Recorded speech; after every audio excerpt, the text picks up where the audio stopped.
quando na verdade o reino do céu só pode ser dado pelos violentos, está na Bíblia. Ou nós combatemos o sistema injusto com todas as nossas forças, ou nós agimos, como diz a Bíblia, que o seu sim seja sim, o seu não seja não, ou nós seremos mornos e os mornos serão vomitados. Então, por exemplo, você tem alguns hospitais que são notórias casas de abate de crianças. Não é o caso do Hospital Peralabai. Olha, eu como cristão, eu defendo o princípio da subsidiariedade. O que diz esse princípio? O castigo dessas pessoas que não pensam a política e não tomam atitude é ser governado por pessoas que pensam e tomam atitude, só que de forma inescrupulosa. Salve pessoal, sejam todos bem-vindos ao Sem Filtro Cast, hoje com dois convidados muito mais que especiais. E é isso mesmo, gente.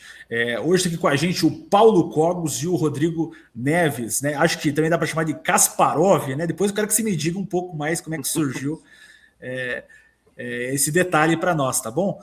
Eu vou perguntar primeiro para iniciar, para que vocês se apresentem para o nosso público. Como eu disse antes, também está no backstage, a gente ainda não tratou sobre política aqui no canal, então vocês estão sendo os primeiros convidados para falar um pouco mais sobre esse assunto que vocês aí têm bastante conhecimento.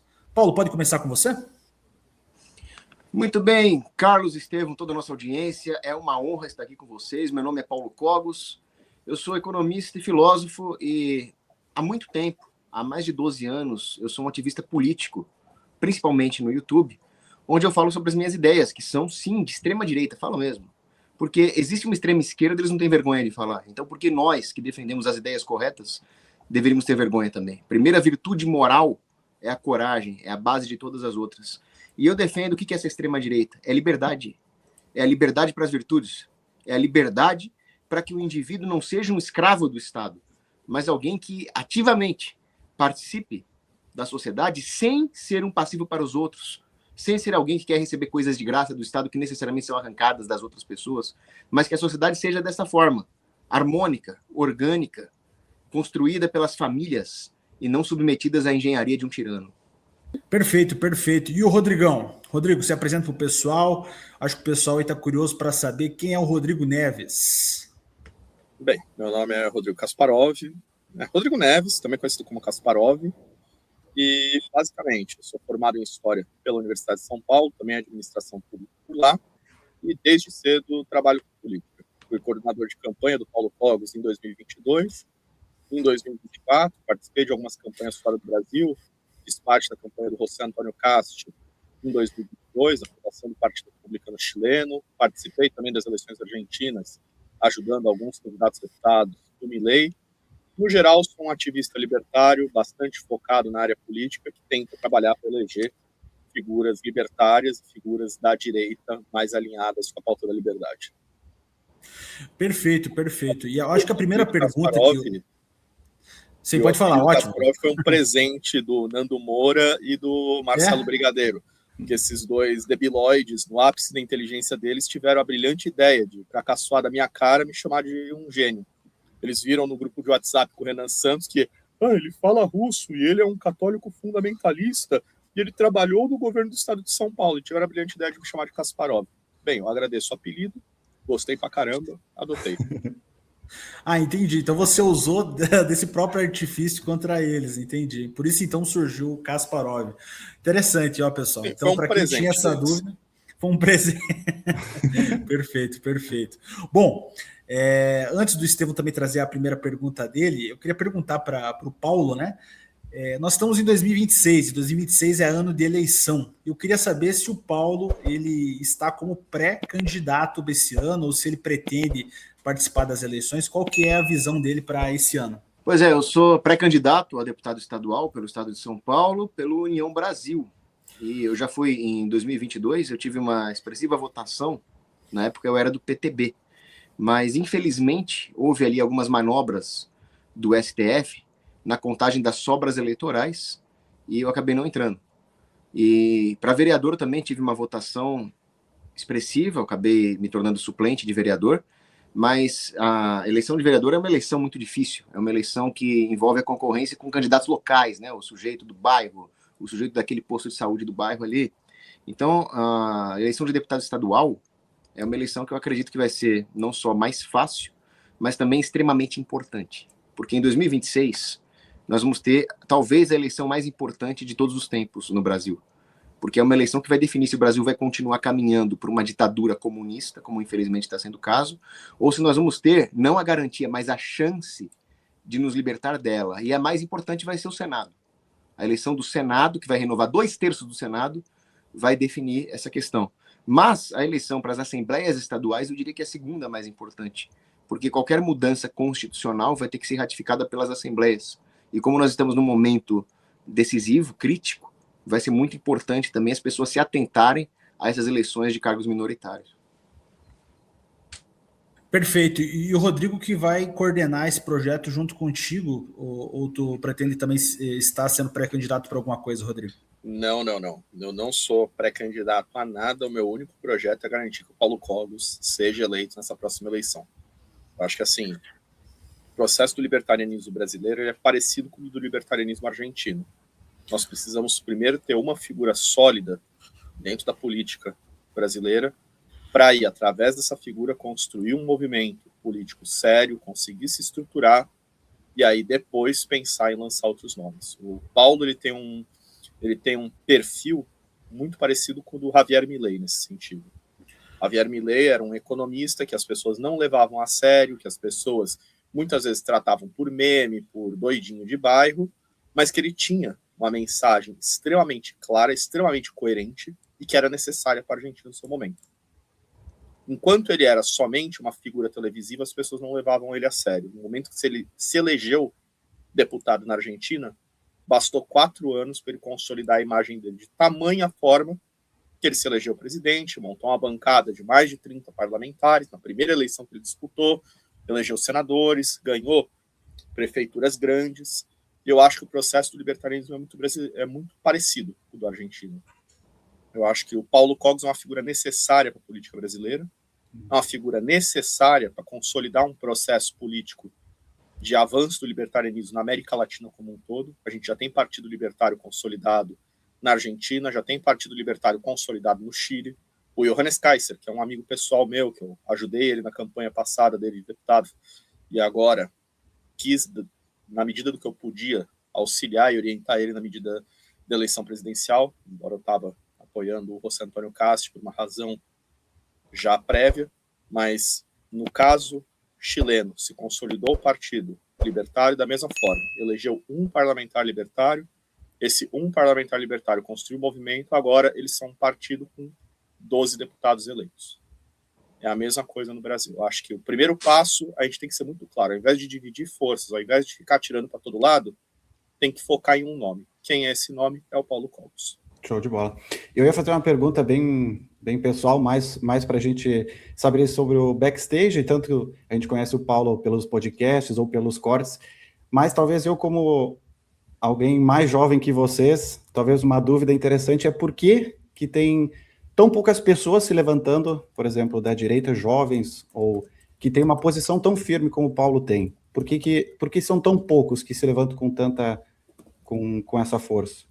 Ou com essa ideia tão firme? Por que tu acha? Olha, Carlos, eu acho que existe uma questão da arrogância dos tempos modernos. Eu estava lendo até um livro sobre isso, que a principal palavra que define a modernidade é arrogância. Por quê? Na Idade Média cristã, nós tínhamos aquela ideia de que o homem é uma espécie caída pelo pecado e que só a graça de Deus pode nos erguer, certo? E que o homem é falho e ele precisa buscar primeiro a justiça de Deus. A partir da modernidade, o homem procura viver e atingir os seus objetivos terrenos, com as suas próprias capacidades, sem buscar a Deus. Então, o homem acaba caindo aí numa híbris, numa ideia de que ele pode mudar coisas que não podem ser mudadas. Então, hoje, o homem moderno, em vez de buscar a justiça de Deus, ele procura mudar o sistema por ele mesmo. Eu acredito na superstição do voto, por exemplo, na superstição do voto democrático. Ele é importante? É. Porque se as pessoas não votarem no que é bom, os maus vão ser eleitos. Então as pessoas têm que votar. Mas elas não têm que achar que isso é suficiente. O que deve acontecer é uma restauração da alma. É a ideia de que as pessoas precisam identificar o que é justo e o que não é. Então, votar é uma consequência da busca pela justiça. Por quê? Porque eu preciso evitar o mal maior e eu preciso dar poder às pessoas boas ou razoáveis. Agora, nós não podemos achar que um sistema inerentemente injusto pode permanecer só porque algumas pessoas podem tirar uma vantagem de curto prazo dele. Então, no final das contas, as pessoas não se rebelam contra a injustiça inerente de um sistema. Elas simplesmente querem pequenas reformas. Olha, eu acho que eu posso fazer com que o Estado seja menos danoso para mim, eu consigo fazer com que o Estado cumpra a minha vontade, é o que a maioria das pessoas pensa. Em vez de se rebelar contra a injustiça do Estado moderno. Então elas acabam votando em pessoas moderadas, em pessoas que vão fazer aquelas pequenas reformas que elas acham que vai ser suficiente. Quando, na verdade, o reino do céu só pode ser dado pelos violentos, está na Bíblia. Ou nós combatemos o sistema injusto com todas as nossas forças, ou nós agimos, como diz a Bíblia, que o seu sim seja sim e o seu não seja não, ou nós seremos mornos e os mornos serão vomitados. Então, é uma crise de uma sociedade que esqueceu de Deus mesmo. É por isso que as pessoas não se levantam com força, porque elas estão acomodadas nos objetivos de menor escala, nos objetivos terrenos. Elas não estão buscando a salvação das almas. Viu? E me diz uma coisa, o que tu acha que um deputado estadual, principalmente para 2026, deveria ter como ideia para esse ano? Por exemplo, a gente sabe que segurança pública é uma coisa muito séria, que todo ano volta esse assunto, mas pouca coisa é feita de fato. O que você acha que está em alta de assunto, que você acha de relevância para que um deputado estadual, que ele tenha capacidade para fazer? O deputado estadual, a ele concerne a administração operacional da segurança pública. Isso é extremamente importante. Muita gente acha que só dá para resolver as coisas no âmbito federal, e realmente existem coisas que são do escopo federal. Então é preciso que haja leis muito mais duras contra os bandidos, é preciso acabar com essa maioridade penal ridícula de 18 anos, é preciso liberar o porte de arma para os cidadãos de bem. Tudo isso vai passar por Brasília, infelizmente. Eu gostaria que o Brasil fosse um país que realmente respeitasse o pacto federativo e os estados tivessem autonomia para definir as suas políticas de segurança, de forma a haver ali um parâmetro de comparação, e as pessoas veriam que os estados que armam os civis e punem os bandidos e equipam a polícia teriam um desempenho em segurança pública muito melhor do que os estados esquerdistas. Nós vemos isso nos Estados Unidos. Nos Estados Unidos tem estados que têm pena capital e outros que não têm. E é claro que nos estados republicanos, que têm penas duras, que têm polícia bem equipada, que têm civil armado, acontece bem menos crimes. Né? Mas no Brasil, infelizmente, não tem essa competição, nem na área fiscal, nem na área de segurança, porque Brasília destrói a autonomia dos estados. Mas o que dá para fazer? O que dá para fazer é um bom plano de carreira para a polícia, equipar as polícias, dar as regras de engajamento para a polícia poder agir sem se preocupar em depois ir parar na corregedoria simplesmente porque cumpriu o seu dever. Existem muitos policiais bons que estão saindo da polícia porque eles ficam entre a cruz e a espada.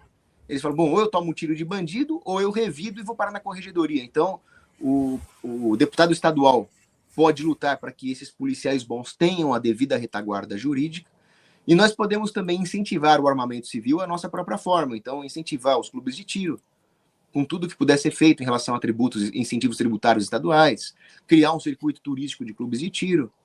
Tem muita coisa que dá para fazer nesse âmbito também. E, claro, o deputado estadual tem um palanque. Ele pode pegar o microfone e falar o que realmente funciona. Falar das ideias boas que, por exemplo, o Nayib Bukele está aplicando em El Salvador, que conseguiram transformar El Salvador, que era um país com um índice recorde de homicídios, num dos países mais seguros do continente americano. Então, o palanque talvez seja a principal ferramenta de um deputado, além de todas as medidas práticas que é possível fazer em relação à retaguarda jurídica e o equipamento da polícia, em relação a incentivar, do jeito que puder, os clubes de tiro. É mais até do que isso. O Paulo ele citou um monte de pontos importantes. E o pessoal normalmente fica pensando, deputado estadual não faz legislação criminal, ele não consegue impactar nessa questão de segurança pública.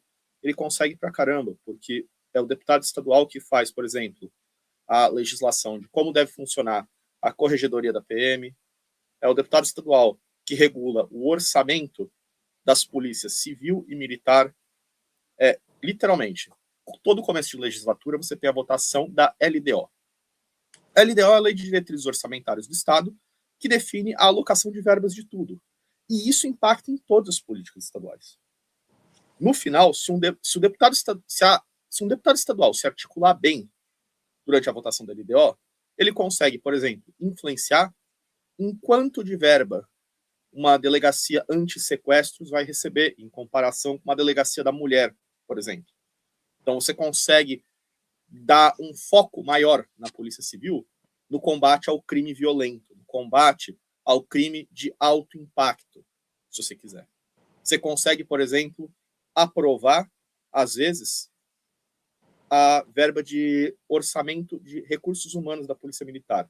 Aí você pensa, nossa, que papo chato pra caramba. Não, não é chato. A depender do quanto se aloca para viatura, o quanto se aloca para custo operacional e o quanto se aloca para recursos humanos, essa é a diferença entre você contratar 10 mil policiais a mais ao longo de 4 anos, formando 2.500 policiais ao ano e garantindo que você tenha um crescimento de efetivo da Polícia Militar, ou talvez a reposição necessária em vários batalhões que estão capengas, com 60% só da quantidade de policiais que deveria. Uma outra coisa, com questão de saúde pública e direito à vida. É a Assembleia Legislativa quem define o orçamento dos hospitais públicos, estaduais, e às vezes até dos repasses para hospitais municipais no estado de São Paulo. Então, por exemplo, você tem alguns hospitais que são notórias casas de abate de crianças, como é o caso do Hospital Pera Labaiton, que é um hospital que é basicamente um abatedouro infantil, é uma casa de abortos. Você, como deputado estadual, você consegue, por exemplo, obstruir a votação da LDO para neutralizar o envio de verba para um hospital desses. Você tira a verba do hospital, você efetivamente influenciou na política de abortos do governo do estado de São Paulo, impedindo que ocorram. Você consegue, por exemplo, estabelecer na alocação de verbas para a Fundação de Desenvolvimento da Educação, a FDE. Através disso, você pode moldar, por exemplo, que a gente está entregando verba aqui para compra de livros didáticos, mas esses livros didáticos têm que ter certas características, que são regulamentadas por lei estadual. Você não tem só que seguir as diretrizes do MEC de educação, você também tem que seguir as diretrizes estaduais. E nisso você pode colocar questões como, por exemplo, a obrigatoriedade de que haja mais de uma corrente de pensamento nesses livros didáticos. Então, hoje em dia, você pega os livros de biologia, quase todos os livros de biologia tratam única e exclusivamente da questão do darwinismo. Eles não apresentam nenhum tipo de tese concorrente. Você pode exigir, através de lei estadual ordinária, ou mesmo de acordo na votação da LDO, que esses livros têm que apresentar mais de uma tese. A maior parte dos livros de história e geografia são completamente monotemáticos, doutrinários de esquerda. Você pode começar a exigir que eles tenham mais de uma posição política, mais de uma opinião ou mais de uma corrente acadêmica em disputa lá, para que o aluno tenha contato com mais de uma tese. Tudo isso é legislação estadual. Uma coisa extremamente boba, mas que impacta pra caramba no orçamento de todo mundo. Pedágio. Pedágio e PVA e qualquer questão de regulamentação de veículo. Isso é legislação estadual. Atualmente, São Paulo tem as rodovias com limite de 120. E a capacidade das rodovias de São Paulo foi projetada da mesma forma que as autobans alemãs. Por que você não poderia dirigir seu veículo a 160 na Bandeirantes, se você quiser? Isso é lei estadual que define. Então, o escopo de atuação que um deputado estadual tem é gigante. E aí vem o escopo mais importante. O deputado estadual ratifica mudança constitucional federal. Se houver uma Assembleia Constituinte no Brasil, for votada uma nova Constituição, ela tem que ser aprovada pela maioria dos estados. E isso vai ser a batalha mais importante dos próximos 4 anos. O Brasil ele tem uma crise constitucional, em que a Constituição de 88 se provou absolutamente incapaz de impedir que um único poder, o judiciário, se impusesse sobre os outros. Neves, e tem mais uma coisa importante, né? A Diga. doutrina da PM também passa pela Assembleia Legislativa. Então, se hoje existem muitos PMs ali fazendo blitz de trânsito, nós poderíamos dar muito mais foco em operações de combate ao narcotráfico, ao crime organizado, do que ficar lá fazendo blitz em motorista que tomou vinho. Sim. Inclusive, a maior parte dessas blitzes são para aplicação de leis idiotas de trânsito de escopo estadual. Vamos aprender moto que o motoqueiro trocou o motor da moto. Dane-se se ele trocou o motor da moto. Literal dane-se. Quer botar um motor de 250 cilindradas na sua CG? Isso não é problema. Manda o documento pro Detran e acabou. Talvez por isso que a gente vê a cada eleição um número cada vez maior de pessoas que não vão votar ou que anulam voto. Por exemplo, vou citar a minha cidade natal, que é Pelotas, no Rio Grande do Sul. Isso aqui é chocante. Na última eleição, 30% dos eleitores ou não foram votar ou votaram nulo ou branco. Como fazer para conseguir reverter isso? O que vocês acham que poderia ser feito para que as pessoas voltassem a acreditar na política no Brasil de novo? Porque tem uma sensação no ar de que o político ele está roubando, ou está em treta, ou parece que se perdeu um pouco desse patriotismo, desse amor no coração, talvez da parte mais importante que a gente devia ter. Porque aquilo que eu falei, existe o voto efetivo, o voto racional, né? E existe a superstição do voto. Muitas pessoas estão presas na ideia de que o voto seria só realmente uma superstição. Então, eu vou lá, o meu poder é nenhum, ele é diluído em milhões de pessoas, eu cumpro uma tabela e acabou. Vou para casa e não sei mais em quem eu votei, não acompanho mais o que o sujeito fez e acabo caindo ou numa crendice de que o sistema trabalha pelo bem da população, o que realmente é uma hipótese absurda, ou cai num pessimismo que a pessoa não vê nenhuma solução para isso. Só que justamente essas duas posturas estão erradas. Existe um voto racional. A ideia do voto racional é: eu vou votar, eu sei que ele não é suficiente para resolver os problemas da sociedade, mas sem ele fica muito mais difícil. Então, não é que você está depositando as esperanças, a sua felicidade no voto, mas o cidadão vai lá votar porque isso é, primeiro, a atitude correta. Existe um dever cívico de votar corretamente. Caso contrário, só as pessoas que votam por interesse ou sem raciocínio é que vão eleger seus representantes. E existe a ideia de que nós vamos obrigar o sistema a ter que nos dar alguma satisfação. Se muita gente votar num candidato e ele tiver apoio nas ruas, tiver demonstração de apoio, como foi o caso do Bolsonaro, e mesmo assim ele perde a eleição, nós temos aí um argumento para questionar o sistema. O que não existiria se as pessoas votassem nulo. E aí elas têm que pensar o seguinte: eu não estou fazendo isso por uma ideia abstrata, por uma ideologia, ou mesmo pela figura de um político. Eu estou fazendo isso pela minha família. Infelizmente, as decisões políticas vão afetar a minha família. Então é por ela que eu estou tomando a atitude de votar. E para isso eu preciso me coordenar com outras famílias. É assim que surge a polis. É assim que surge a sociedade política. Aristóteles falava: você tem primeiro a família. Essas famílias não conseguem, sozinhas e isoladas, garantirem tudo o que elas precisam para terem uma vida digna. Então elas se coordenam com outras famílias no comércio e na vida política. Sem isso, não existe vida funcional em sociedade. Se as pessoas abandonam a ideia de votar, elas estão abdicando de uma vida funcional e vai acontecer o que Platão falou. O castigo dessas pessoas que não pensam a política e não tomam atitude é ser governado por pessoas que pensam e tomam atitude, só que de forma inescrupulosa. Eu prefiro que parta de famílias cônscias do que de inimigos da família. Sim. Então, é preciso votar, não tem opção. Se vai funcionar ou não, eu não sei, mas nós combatemos o bom combate. É aquela ideia: vamos supor que uma potência estrangeira invada o Brasil. Um único soldado de infantaria vai fazer diferença? Eu diria que não, mas se todo mundo pensar assim, nós vamos ficar sem forças de defesa. É mais que isso. Perfeito. É a teoria de ocupação dos espaços. O Olavo de Carvalho sempre falava: você vai deixar o espaço ser ocupado por quem? Por alguém nosso que talvez não consiga fazer algo por ser minoria? Ou por alguém da esquerda que vai agir ativamente contra você, querer ferrar sua vida e aumentar seus impostos? É simples. É uma escolha. Você pode ter um aliado que talvez não tenha toda a força que deveria, ou você pode ter um inimigo com toda a força do Estado atrás dele, querendo te ferrar todo dia. Eu vou aproveitar que você falou sobre o Olavo de Carvalho e gostaria de pedir para vocês também tiveram contato, conheceram ele, vocês acham que alguém assumiu, tentou assumir esse local, que obviamente é muito difícil alguém, né, chegar perto do professor Olavo, mas alguém conseguiu, digamos, hoje se tornar uma referência intelectual da direita, um pouco perto do professor Olavo? Nós temos isso hoje ou vocês acham que ainda nós não temos? Infelizmente, não. Não sei quanto a opinião do Paulo, mas eu acredito que ainda tá para vir um nome que tenha o peso e a relevância que o Olavo de Carvalho teve na construção de uma nova direita.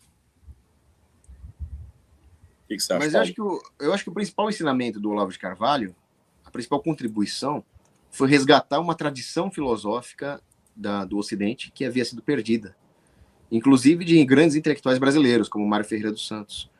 Então, claro que as opiniões do Olavo de Carvalho sobre o que está acontecendo, a casuística atual da política, fazem muita falta. Mas o principal já está aí.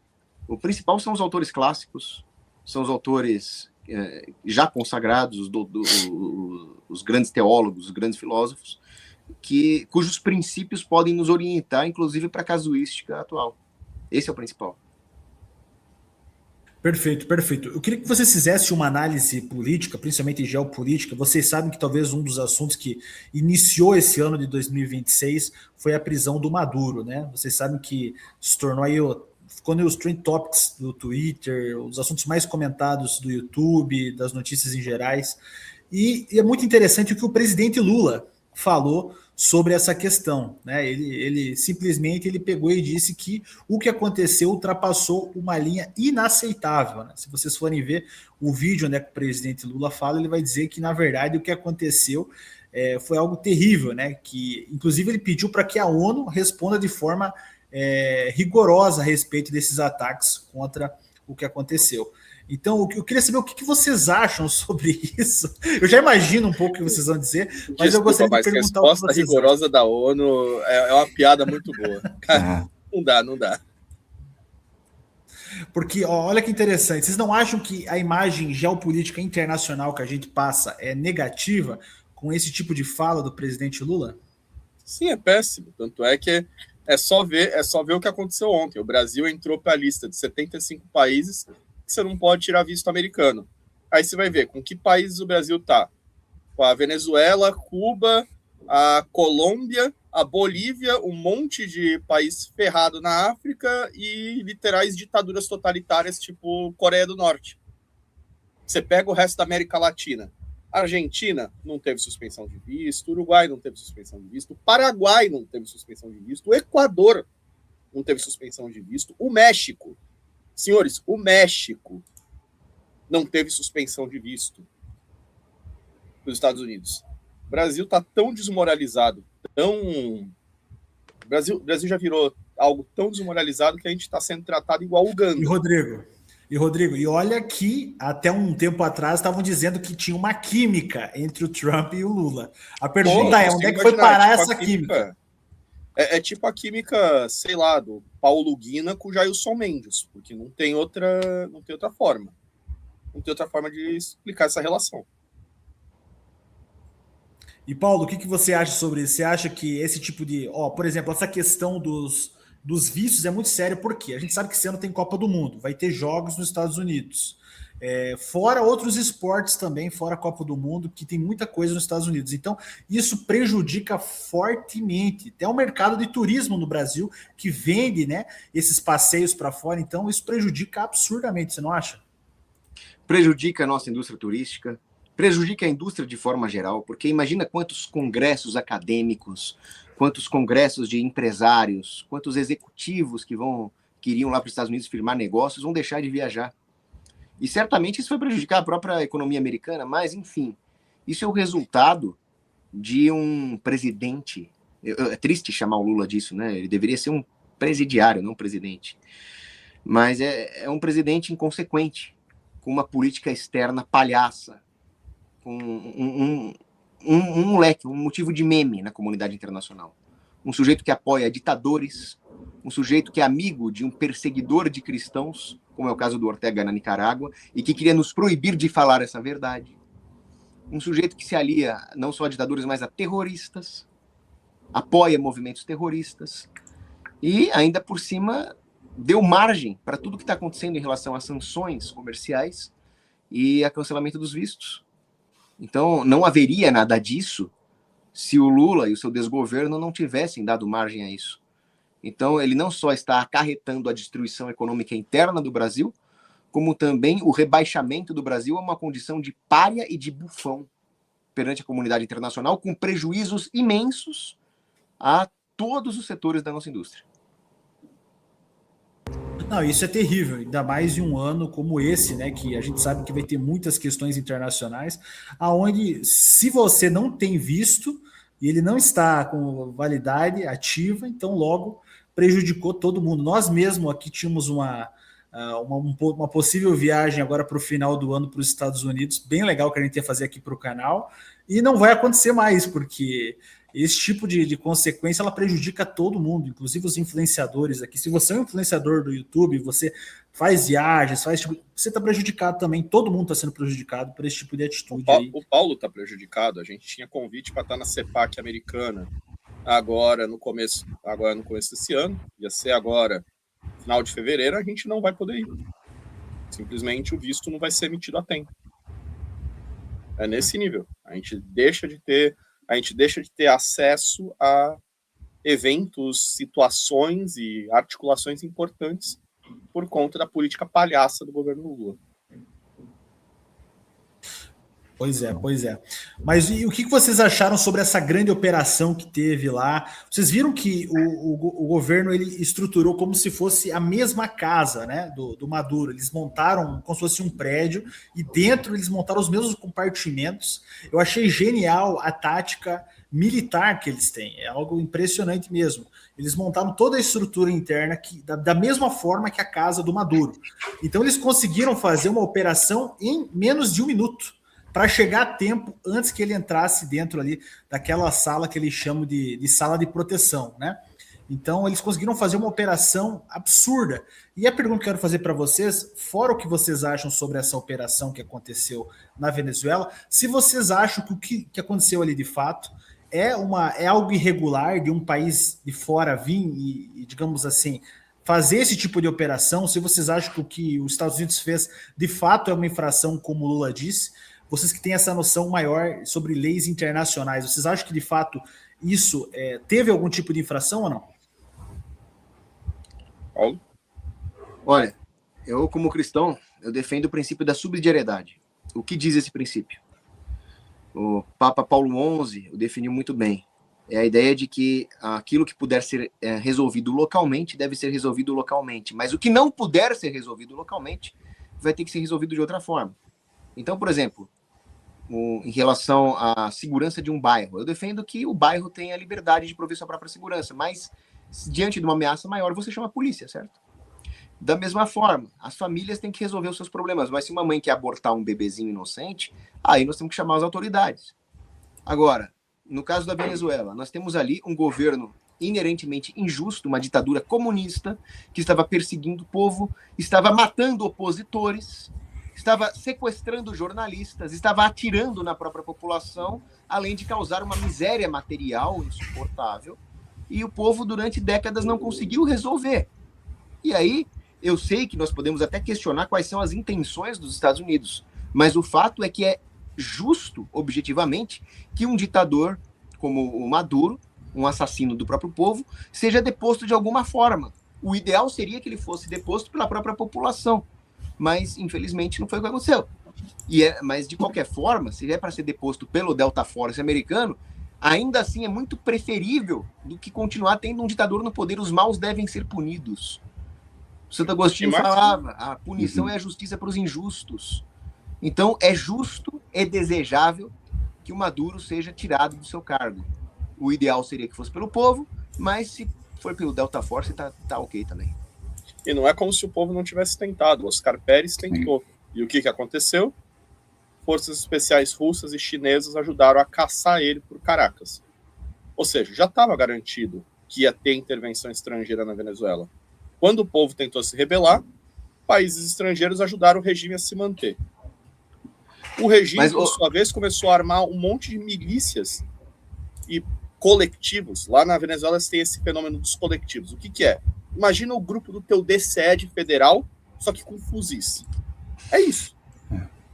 Eles saíram distribuindo fuzil para militante de DCE, para sindicalista e para comunista de bairro. Resultado, os caras literalmente matam qualquer um que se opõe ao governo. Num cenário desses, meu amigo, qualquer coisa é válida. Baixou o Delta Force lá e sequestrou o Maduro. Ótimo, parabéns, muito bom. Baixou, sei lá, baixou, sei lá, um colombiano aleatório e sequestrou o general do exército lá. Dane-se, não tô nem aí. Quero mais é que se dane. O importante é, um regime comunista ditatorial tem que cair. Faz meios? Aí o que tiver disponível. Por que a esquerda não falou nada sobre as forças chinesas e russas violarem a soberania do povo venezuelano?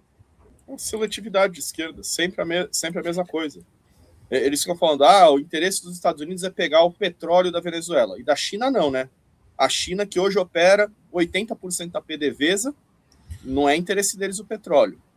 A Rússia, que usa a Venezuela como laranja para exportação de petróleo ilegal, também não tem interesse nenhum, né?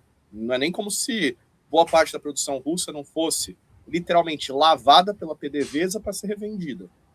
Então, assim, o petróleo já não é dos venezuelanos desde o Hugo Chávez. O Hugo Chávez simplesmente pegou a PDVSA, quebrou a PDVSA, vendeu a PDVSA para os chineses. Então, e o povo sendo refém. É trocar 6 por meia dúzia. E o povo sendo refém, né? Sofrendo nas mãos. Eu não sei vocês, mas eu vi caravanas, assim, passeatas do pessoal em São Paulo, Santa Catarina, Rio Grande do Sul, comemorando. Né? O pessoal do próprio país, cara, que nasceu lá e veio para o Brasil como refugiado. Então, assim, as pessoas comemorando aqui no Brasil. Então, é muito estranho. Se o governo era tão bom, por que tu tem tantas pessoas comemorando, felizes como teve, né? Então, é impressionante. Não foi só no Brasil. Quando teve a posse do Milei, o Paulo estava lá na Argentina, teve um protesto de venezuelanos grande, que a gente acabou sendo convidado por um venezuelano que é libertário, acompanhava o Paulo até falou lá. Aí, teve agora a prisão do Maduro, os caras saíram de novo às ruas, botaram 22 mil venezuelanos para comemorar a queda do Maduro. Aí você vai ver qual foi o protesto a favor do Maduro. Um bando de sindicalistas argentinos, igual aqui no Brasil. Não tinha venezuelano na manifestação para o Maduro. Só tinha na conta. Isso meio que deixa claro quem está do lado de quem. Mas assim como lá, eu acho que aqui, não sei, vou perguntar, talvez para o jovem que esteja tentando entrar para esse lado da direita, ou tanto como você, Paulo, ou você, Rodrigo, que vem enfrentando, vem falando de uma forma diferente por tanto tempo. Vocês acham que há essa perseguição no Brasil da mesma forma? De uma forma que vocês são combatidos, mas de uma forma mais forte, talvez, do que a da esquerda? E para o jovem que esteja tentando fazer o trabalho que vocês fazem, além de estar na política, falar de Deus, ter essa posição forte, o que vocês dariam de dica para ele? Para esse jovem que está começando agora? Olha, o jovem não pode se deixar intimidar, porque para ele vai vir 2 tipos de incentivo, um positivo e um negativo. Claro, se ele expressar uma opinião de direita, uma opinião cristã, como está na Bíblia, ele vai ser perseguido em nome do Cristo que ele está defendendo. Mas também, caso ele ceda, ele vai ter acesso aí aos prazeres do mundo. Certamente, se ele quiser uma vida mundana, de libertinagem, de licenciosidade, ele vai ter muito mais acesso a mulheres fáceis de esquerda, ou ao financiamento, ou a carguinhos, se ele for de esquerda. Então ele precisa ter a temperança e a coragem, que são 2 virtudes cardinais importantes. A coragem é a capacidade de fazer o certo perante as dificuldades, e a temperança é a capacidade de fazer o certo apesar das facilidades de se fazer o contrário. Então cultivar essas 2 virtudes cardinais é importante. Por quê? Porque a grande felicidade que o homem deve perseguir não é uma felicidade bestial, de puro prazer corporal, ou de riqueza, ou de poder, que aí já começa a entrar na seara do satanismo mesmo. A grande felicidade é a felicidade de ser virtuoso, de defender a verdade, de servir ao Deus. Então, o que eu recomendo para ele é cultivar a sua fé. Se ele cultivar a sua fé, a coragem na política, a coragem na empresa, a industriosidade e a energia para fazer as tarefas que forem necessárias, vão vir como consequência. Esse é o grande conselho que eu dou. Para continuar nessa mesma linha, tu acha que o Flávio Bolsonaro, hoje, para toda essa galera, falando mais da parte jovem, é a melhor escolha que nós temos? O Flávio Bolsonaro não é a melhor escolha, ele é a única escolha. Todas as outras significam entregar o país ao comunismo, ponto. O Flávio Bolsonaro não é a garantia de liberdade, mas ele é a única opção para evitar a certeza de uma ditadura comunista. É o único candidato antissistêmico. Não tem outro candidato que seja contra a ditadura brasileira, não tem outro candidato que seja contra o sistema que se formou de censura, repressão e controle do executivo, legislativo e judiciário. Não tem. Por que tá tão difícil sair desse sistema? Por que tem só ele à frente, praticamente, na frente de batalha, lutando contra isso? Claro, tem vocês, tem outras pessoas, mas assim, para a presidência, parece que não existe um centro, uma esquerda, uma direita, parece que existe só um lado e a direita. Porque a Constituição de 88 foi feita para isso. Senhores, a Constituição de 88 do Brasil foi inspirada na Constituição da Alemanha Oriental. A Constituição de 88 brasileira é uma cópia da Constituição da Alemanha Oriental, que na cabeça desvairada de meia dúzia de retardado nos anos 80, achava que ia construir um socialismo democrático no Brasil, camuflando isso de social-democracia.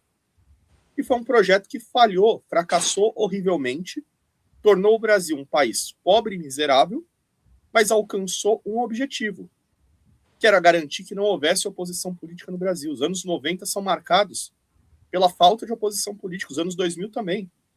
Quem viveu os anos 90, os anos 2000, sabe, você tinha que escolher entre votar no PT e no PSDB. Que é entre votar na esquerda ou na esquerda. Isso só se rompeu com o Bolsonaro em 2017. E isso só se rompeu por acidente. Por um mero acidente histórico. Porque a candidatura do Bolsonaro em 2017, vamos ser claros, foi um acidente histórico que a Constituição de 88 não conseguiu impedir o fenômeno da internet, ela não previu a existência da internet. Por não prever a existência da internet, não haviam regras que censurassem o conteúdo na internet, e figuras intelectuais como Olavo de Carvalho se aproveitaram disso para constituir um projeto de reformação da direita através da internet. Se hoje a gente tem uma direita no Brasil, é porque o Olavo ficava no YouTube fazendo True Old Speak, ensinando para as pessoas aquilo que tinha sido esquecido no Brasil. E por acidente, a gente conseguiu organizar uma candidatura. O sistema não esperava que um partido nanico como o PSL tivesse condições de eleger um presidente, e teve. E a coisa rapidamente avançou. E o sistema reagiu da forma mais brutal possível. Censurou as candidaturas de direita, criou mecanismos de censura na internet, criou mecanismos de censura mais fortes na imprensa tradicional, de forma a calar a boca de todos nós. E hoje, o que ocorre é, você só tem dois lados. O lado pró-sistema, que quer voltar à normalidade, entre aspas, dos anos 2000. É esse pessoal biluteteia das ideias que acha que se eliminar o Bolsonaro, se o Bolsonaro morrer amanhã, se todos os filhos do Bolsonaro foram presos, magicamente a população brasileira vai ter um aneurisma, vai esquecer a última década e vai voltar a votar em tucano. E você tem o lado que está desesperadamente gritando para que não calem a nossa boca. Isso não é nem só mais uma questão entre direita e esquerda.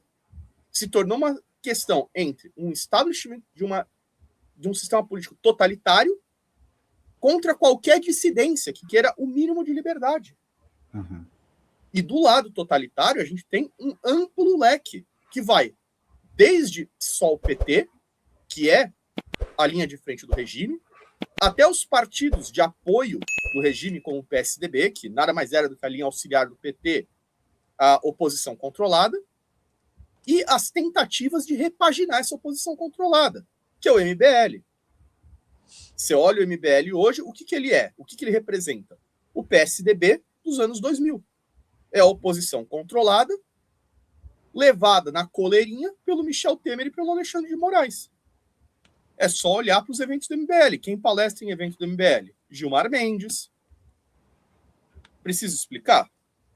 Não preciso. O Michel Temer, que foi vice do Lula, foi vice da Dilma, é um dos principais articuladores da Constituição de 88, é um dos principais articuladores desse sistema político monocrático, sem oposição, e ele busca, com todas as suas ações, voltar ao que ele considera uma normalidade. Para ele, é anormal haver uma oposição, o que não foi isso que ele planejou em 88. O cenário agora é de disrupção, e por isso que eu falo, se você é de direita, se você é contra a ditadura que a gente vive no Brasil, a última coisa que você tem que fazer é ir votar no candidato de direita que mais pareça com um candidato normal. Agora não é hora de você votar no carinha de gravatinha e terno bem alinhado que fala bonito. É hora de você votar no mais radical possível. É hora de você votar no sujeito que é tratado como doido pelo sistema. Não é momento para eleger um Aécio. É momento para eleger um Enéas. Quem representa esses legados no nosso tempo? Você tem que ver peças seguras. Em São Paulo, para mim é claro. Por que eu estou na campanha do Cogos? Por que eu tive na campanha do Cogos em 2022, em 2024? Por que eu estou agora apoiando ele nessa pré-candidatura dele? Porque eu vejo ele como a figura mais radical antissistêmica no estado de São Paulo. Não existe outra figura mais disruptiva do sistema. A depender do parlamentar do PL que seja eleito, o sistema senta para conversar. Com o Paulo Cogos não tem conversa. Que clima que vai ter para o sistema sentar com o Paulo? Ô, Paulo, vem aqui, vamos moderar o discurso, fazer um acordo. Não tem acordo, caramba. Não tem acordo. É pau, porrada e bomba. E assim tem que ser a mentalidade da direita a nível nacional. Essa eleição é uma eleição aonde você tem que votar no mais radical possível. E no mais outsider possível. Não é para votar no cara que é a ponte entre o centro. Não, cara, é para você votar no mais radical.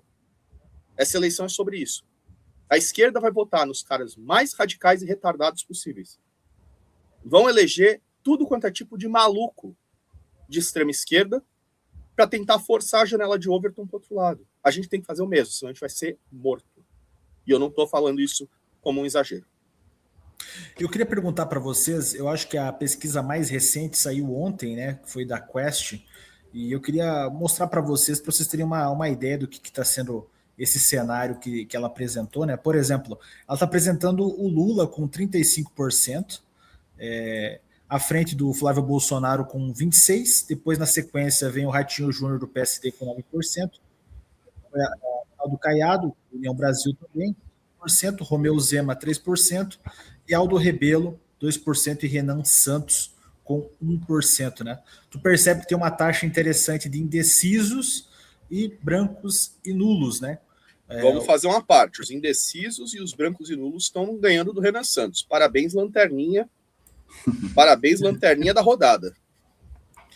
Então, olha que interessante. Aqui a gente já vê o quê?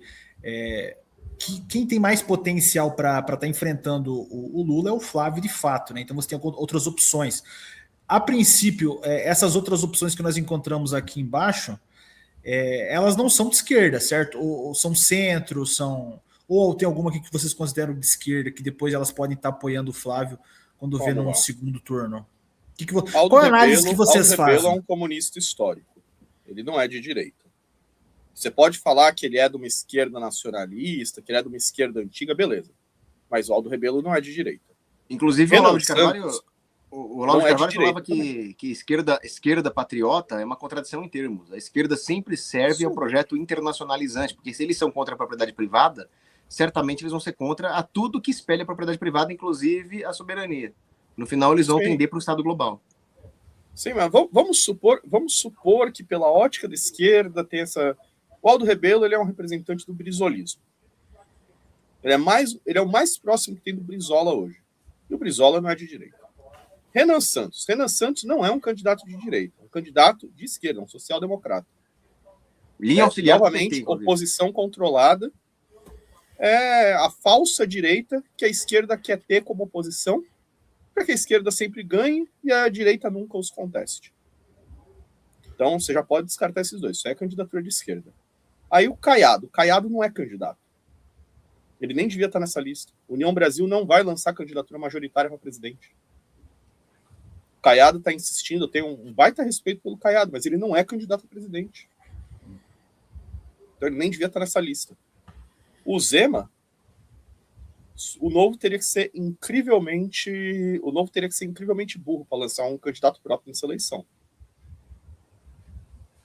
Mas tudo bem, o Zema é um liberal. É um setor da direita? Sim, só não é o setor certo da direita. E o Ratinho não é de direita, o Ratinho é um centrista clássico. O Ratinho não tem nenhuma posição de direita consolidada.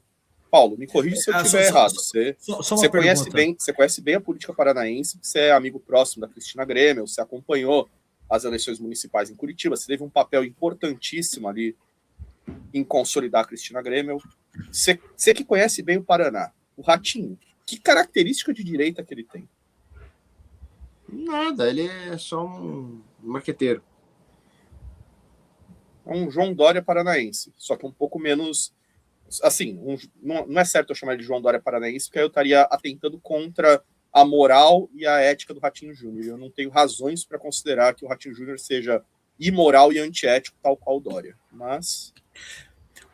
Só uma questão que vocês têm uma análise melhor que a nossa nesse sentido, mas, por exemplo, nas eleições da última eleição presidencial, só para me inteirar aqui, o Ratinho Júnior, o Ronaldo Caiado e o Romeu Zema, eles apoiaram o Bolsonaro ou não? Todos os mas foi aquela coisa igual foi aquela coisa de Bolsodória mesmo, foi só para surfar na onda. Tá. Eles não têm princípios de direita. Sim. O Ratinho não é que ele não apoiou. O Ratinho não é que ele apoiou o Bolsonaro, ele não apoiou ninguém. O Ratinho não colocou material de nenhum presidenciável no material de governador dele. O Caiado botou do Bolsonaro, porque o Caiado estava no União Brasil e o União Brasil estava na chapa do Bolsonaro. Se nós levar em consideração, vamos criar aqui um segundo turno hipotético, em consideração que o Flávio conseguisse apoio do Ratinho, do Caiado e do Romeu, nós estamos falando de 42% que ele teria. Né, se ele fosse só esses três apoiassem ele num segundo tempo. Vocês acham que há probabilidade, quando vê num possível de segundo turno, ter esses possíveis apoios, ou vocês acham que talvez eles nem entrem? Talvez seja, por exemplo, o Ratinho nem vai entrar de fato, seja apenas uma especulação? Não, eu acredito que eles até apoiem por motivos de conveniência política, mas não por princípios. E o Ratinho vai ser uma espécie de Álvaro Dias nessa eleição. Você lembra da eleição de 2017 do Bolsonaro, do Álvaro Dias? Ratinho vai ser exatamente a mesma coisa. Não vai passar de 10%, não vai empolgar ninguém, tá fazendo um discurso completamente anacrônico, fora do tempo. O cara acha que está disputando uma eleição em 2014. Então ele vai fazer 10% ali, com o voto de quem não entendeu qual é o tempo presente, é isso. O Caiado, novamente, eu reitero, ele não é candidato. E eu acho que o Zema também não é candidato. Eu acho que o mais provável é que o Zema seja senador por Minas Gerais. O Aldo Rebelo, ele não vai dar apoio para o Lula de jeito nenhum, ele tem uma questão pessoal contra o Lula. Não sei se ele daria apoio para o Flávio, talvez ele dê apoio para o Flávio, caso o Flávio dê algum espaço de composição para o Aldo Rebelo, o que seria, no mínimo, interessante, do tipo, uma aliança de algum setor da esquerda com o bolsonarismo. Seria bizarro, mas tudo bem, o Ciro Gomes está cogitando apoiar o Bolsonaro, então tempos bizarros, e Renan Santos e MBL, eles vão estar lado a lado com o PT e com o PSOL, falando para os bolsonaristas não irem votar. Bom, já que você trouxe essa questão do MBL, talvez vocês estejam acompanhando aí nas redes sociais, talvez seja um dos assuntos mais comentados aí desde o final do ano passado, né? Essa treta entre o MBL, o Nando Moura e o Brigadeiro. E eu sei que o Paulo, ele já, inclusive, já teve debate com o pessoal do MBL, com o próprio Brigadeiro, com o próprio Nando Moura. E eu queria saber com o Paulo o que ele está achando dessa treta que está acontecendo, se ele está pensando, se ele está concordando com algum dos lados, né? Ou você acha que daqui a pouco está todo mundo errado nessa briga que eles estão tendo? Aquilo que eu falei, uma briga entre Nando Moura e MBL, eu torço pela briga. Eu não posso falar aqui sobre quem está errado ou não, porque o Kim Kataguiri, por exemplo, ele está me processando por eu postar uma notícia de jornal. Eu simplesmente postei lá a manchete e ele está me processando. Então esse é o comprometimento que o MBL tem com a liberdade de expressão, nenhum. E, então, imagina, se eu der a minha opinião aqui, o que pode acontecer comigo. Mas o fato é que você vê que isso é uma briga de dois grupos sem princípios, né? O Nando Moura é um sujeito que não tem nenhum tipo de gratidão. Ele deveria ter tido alguma com o Bolsonaro, não teve, simplesmente porque o Bolsonaro não colocou lá o amiguinho dele na PGR. E aí ele se volta traiçoeiramente contra o Bolsonaro. Então o Nando Moura é um sujeito que ele não ama ninguém, não tem amigos, ninguém gosta dele. E todos o desprezam e é merecido isso. E o MBL, por outro lado, é uma linha auxiliar do PT, é um movimento composto por pessoas sem caráter, inescrupulosas, e eu quero mais é que os dois se estrepem mesmo. Eu vou ser bem sincero, eu acho que o Nando Moura é a oposição controlada da MBL. Porque você vê todo o trabalho que pessoas como Chif, Gorgonoide, várias páginas relevantes do Twitter têm feito para denunciar os vários podres do MBL, e aí me aparece o Nando fazendo uns dossiês malucos, sem pé nem cabeça. Então é aquela coisa, você vê um monte de gente falando coisas razoáveis e me aparece o Nando falando um monte de coisa absurda. E aí bota tudo no mesmo balaio, serve para descreditar. Uma boa teoria. Não sei nem se essa briga entre Nando e Brigadeiro, entre Nando e MBL é real, ou se isso simplesmente não é a oposição controlada do MBL para tentar descreditar as várias pessoas que têm denunciado coisas importantes acerca dos vários podres do MBL. Desculpa, a denúncia sobre as matérias com conteúdo homoerótico e até passando pano para pedofilia na revista Valete, na outra revista lá que aquele escritor da revista Valete fez. Como assim? Só para o pessoal entender. Seríssima. Você está dizendo, então, que o MBL, na sua revista, na Valete, eles colocam o que lá? Conteúdo... Na revista Valete teve conteúdo abertamente em defesa de ideologia de gênero e em defesa de homossexualidade. Eu vou até pegar aqui o conteúdo, que é mais fácil... E blasfemo. Usando imagens santas para fazer esse tipo de alusão à pornografia e até a coisas piores que a própria pornografia. Eu tô mandando aqui um vídeo de 1 minuto e 28 do Tiff em que ele expõe isso aqui. Tá no privado. Okay. Seria até bom entrar esse vídeo agora para as pessoas verem o que a gente está falando, para as pessoas saberem qual que é. É um trecho de debate do Inteligência Limitada, em que um bolsonarista expõe a revista Valete na frente do Arthur Duval, comentado pelo Tiff, que foi quem identificou essas denúncias, foi quem identificou esse conteúdo e denunciou originalmente. De vocês? Tá conhecendo agora o projeto, irmão? Você veio debater comigo, não sabe o que é a revista Valete? Tem aplicativo também, entra aí de graça. Revista Valete, Complexo Industrial Trans. Revista Valete. Tá vendo aqui? O que fala nessa revista? Peraí, o que fala nessa revista? Calma. Guarda o microfone do Arthur. Revista Valete, você, pai de família, conservador, tá pegando aqui? Mostra. Revista Valete, Complexo Industrial Trans. Revista Valete, os caras que estão... Novo sexo e identidade gay. Sexo gay, é bom? Essa aqui, ó, só pra você ter noção, ó, quem escreveu pro MBL foi esse Phil Antônio. Ele é o autor dessa aqui, ó, Gays, Lésbicas, Queers e Crianças. 4 pilares da família heterossexual. Um resumo do próprio autor, ó, no artigo da Valete desse mês, argumentando que assim a chamada heterossexualidade natural depende, na realidade, da homossexualidade e da quebra das barreiras entre os gêneros. Aonde pausa 1 minuto. Os caras estão falando de quebra de barreiras, uma matéria que cita no título crianças. Sim. Entende a gravidade disso? Uhum. Eles estão beirando. Não dá para dizer que é conteúdo de pedofilia, mas eles estão beirando ali a legitimação de coisas abomináveis. Continua, desculpa. Eu tinha que fazer essa parte. Tá bom. Uhum. Aí o autor é esse cara, olha lá, ó, colunista da revista Valete, do MBL, e também dono da revista Puto. Aí vamos ver o conteúdo dessa revista Puto. Sexo gay é bom. Desenhando Jesus Cristo gay. Olha lá, não foi só um, foi várias postagens. Tá ligado? Como que esse cara mete o louco que é denúncia? Essa revista Valete é uma revista de direita de vocês? Encerrou aqui. Muito sério essa questão. Vocês viram ali as blasfêmias, os caras utilizando imagens de santos da igreja, de Jesus em cenas homossexuais. Isso de um movimento que supostamente está tentando flertar com o catolicismo. Que bota lá a vereadorazinha para dizer que é católica, que vai e faz videozinho de que o Renan se converteu. E olha o tipo de conteúdo que esses caras estão endossando. Eles me botaram essa imagem institucional deles, o autor da revista Putos, que posta todo tipo de abominação. E o cara é do MBL. Então, o que eu tenho a dizer sobre isso? Não, e eu acho que isso corrobora a teoria do Kasparov, de que o Nando Moura é oposição controlada, porque ele está se pegando em algo que, se nós formos aplicar o senso de proporcionalidade, como lembrava o professor Olavo, é de muito menor importância.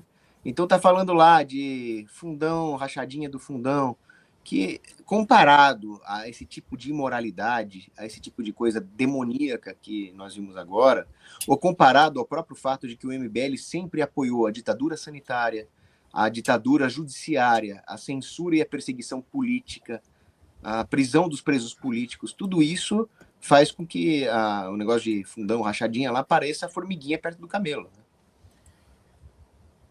Não, Estão perfeito. desviando a atenção Mas tu não acha, porque assim, a briga entre o Nando e o Brigadeiro, porque o Brigadeiro ele se colocou como pré-candidato ao governo de Santa Catarina, para governador de Santa Catarina. Não sei o que vocês acham também sobre isso. Minha DST, minha vida.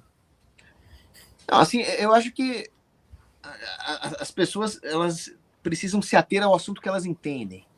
A minha pergunta é, o que o Brigadeiro entende de gestão pública, de orçamento, de economia, de segurança, de educação?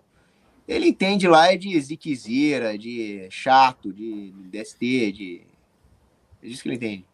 Ele também entende sobre como ser segurança de balada e vender, junto do amigo dele, o mesmo lança-perfume 6, 7 vezes na mesma noite. Em um vídeo que ele mesmo falou.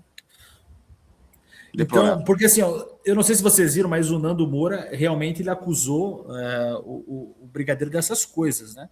Ele mostrou vídeos, então assim, me parece, pelo menos, vendo os vídeos as lives que está acontecendo, eles encerraram a amizade deles, eles estão de fato brigando, se dando indiretas, bem diretas, na verdade, né?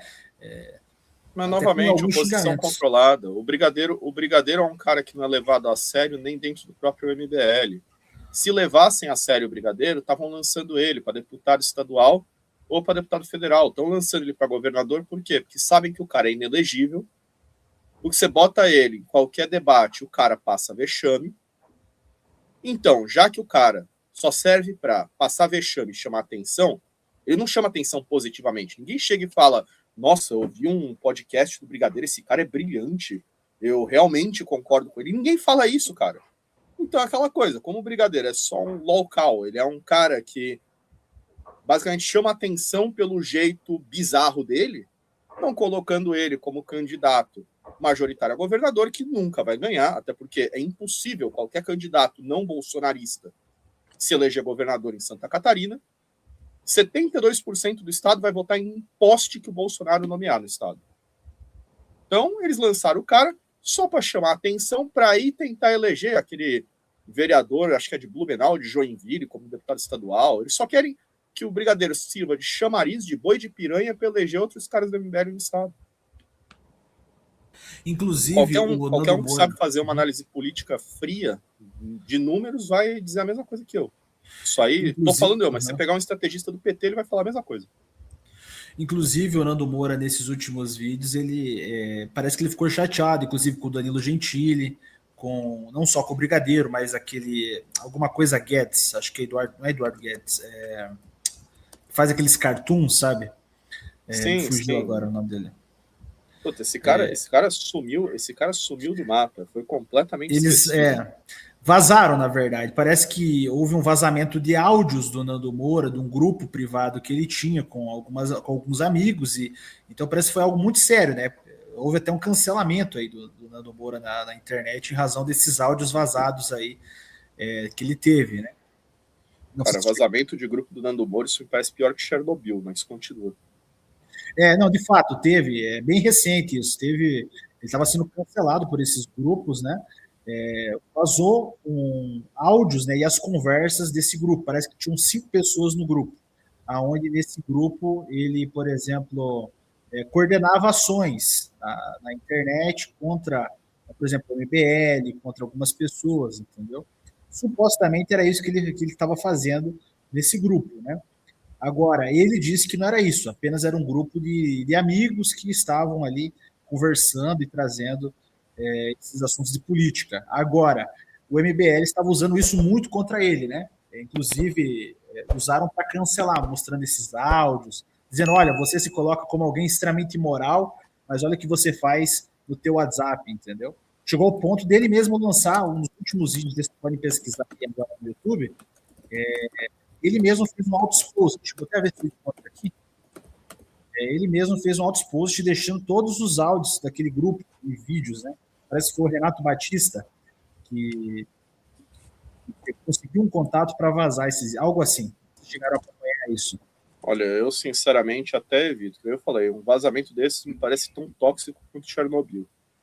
Eu evito de entrar nas fofoquinhas do mundo do MBL, mas isso aí é tão típico, é tão esperado. Cara, Nando Moura fazendo grupo de cancelamento não seria a primeira vez. No dia do podcast que estava eu e o Paulo lá na Inteligência Limitada com o Brigadeiro, tinha um grupo de cancelamento, que foi o grupo que os caras ficaram passando informação sobre mim para tentar me cancelar, o grupo que eles ficavam combinando. Tinha pessoas lá. Paulo. Vamos falar sobre o backstage, então. Lá.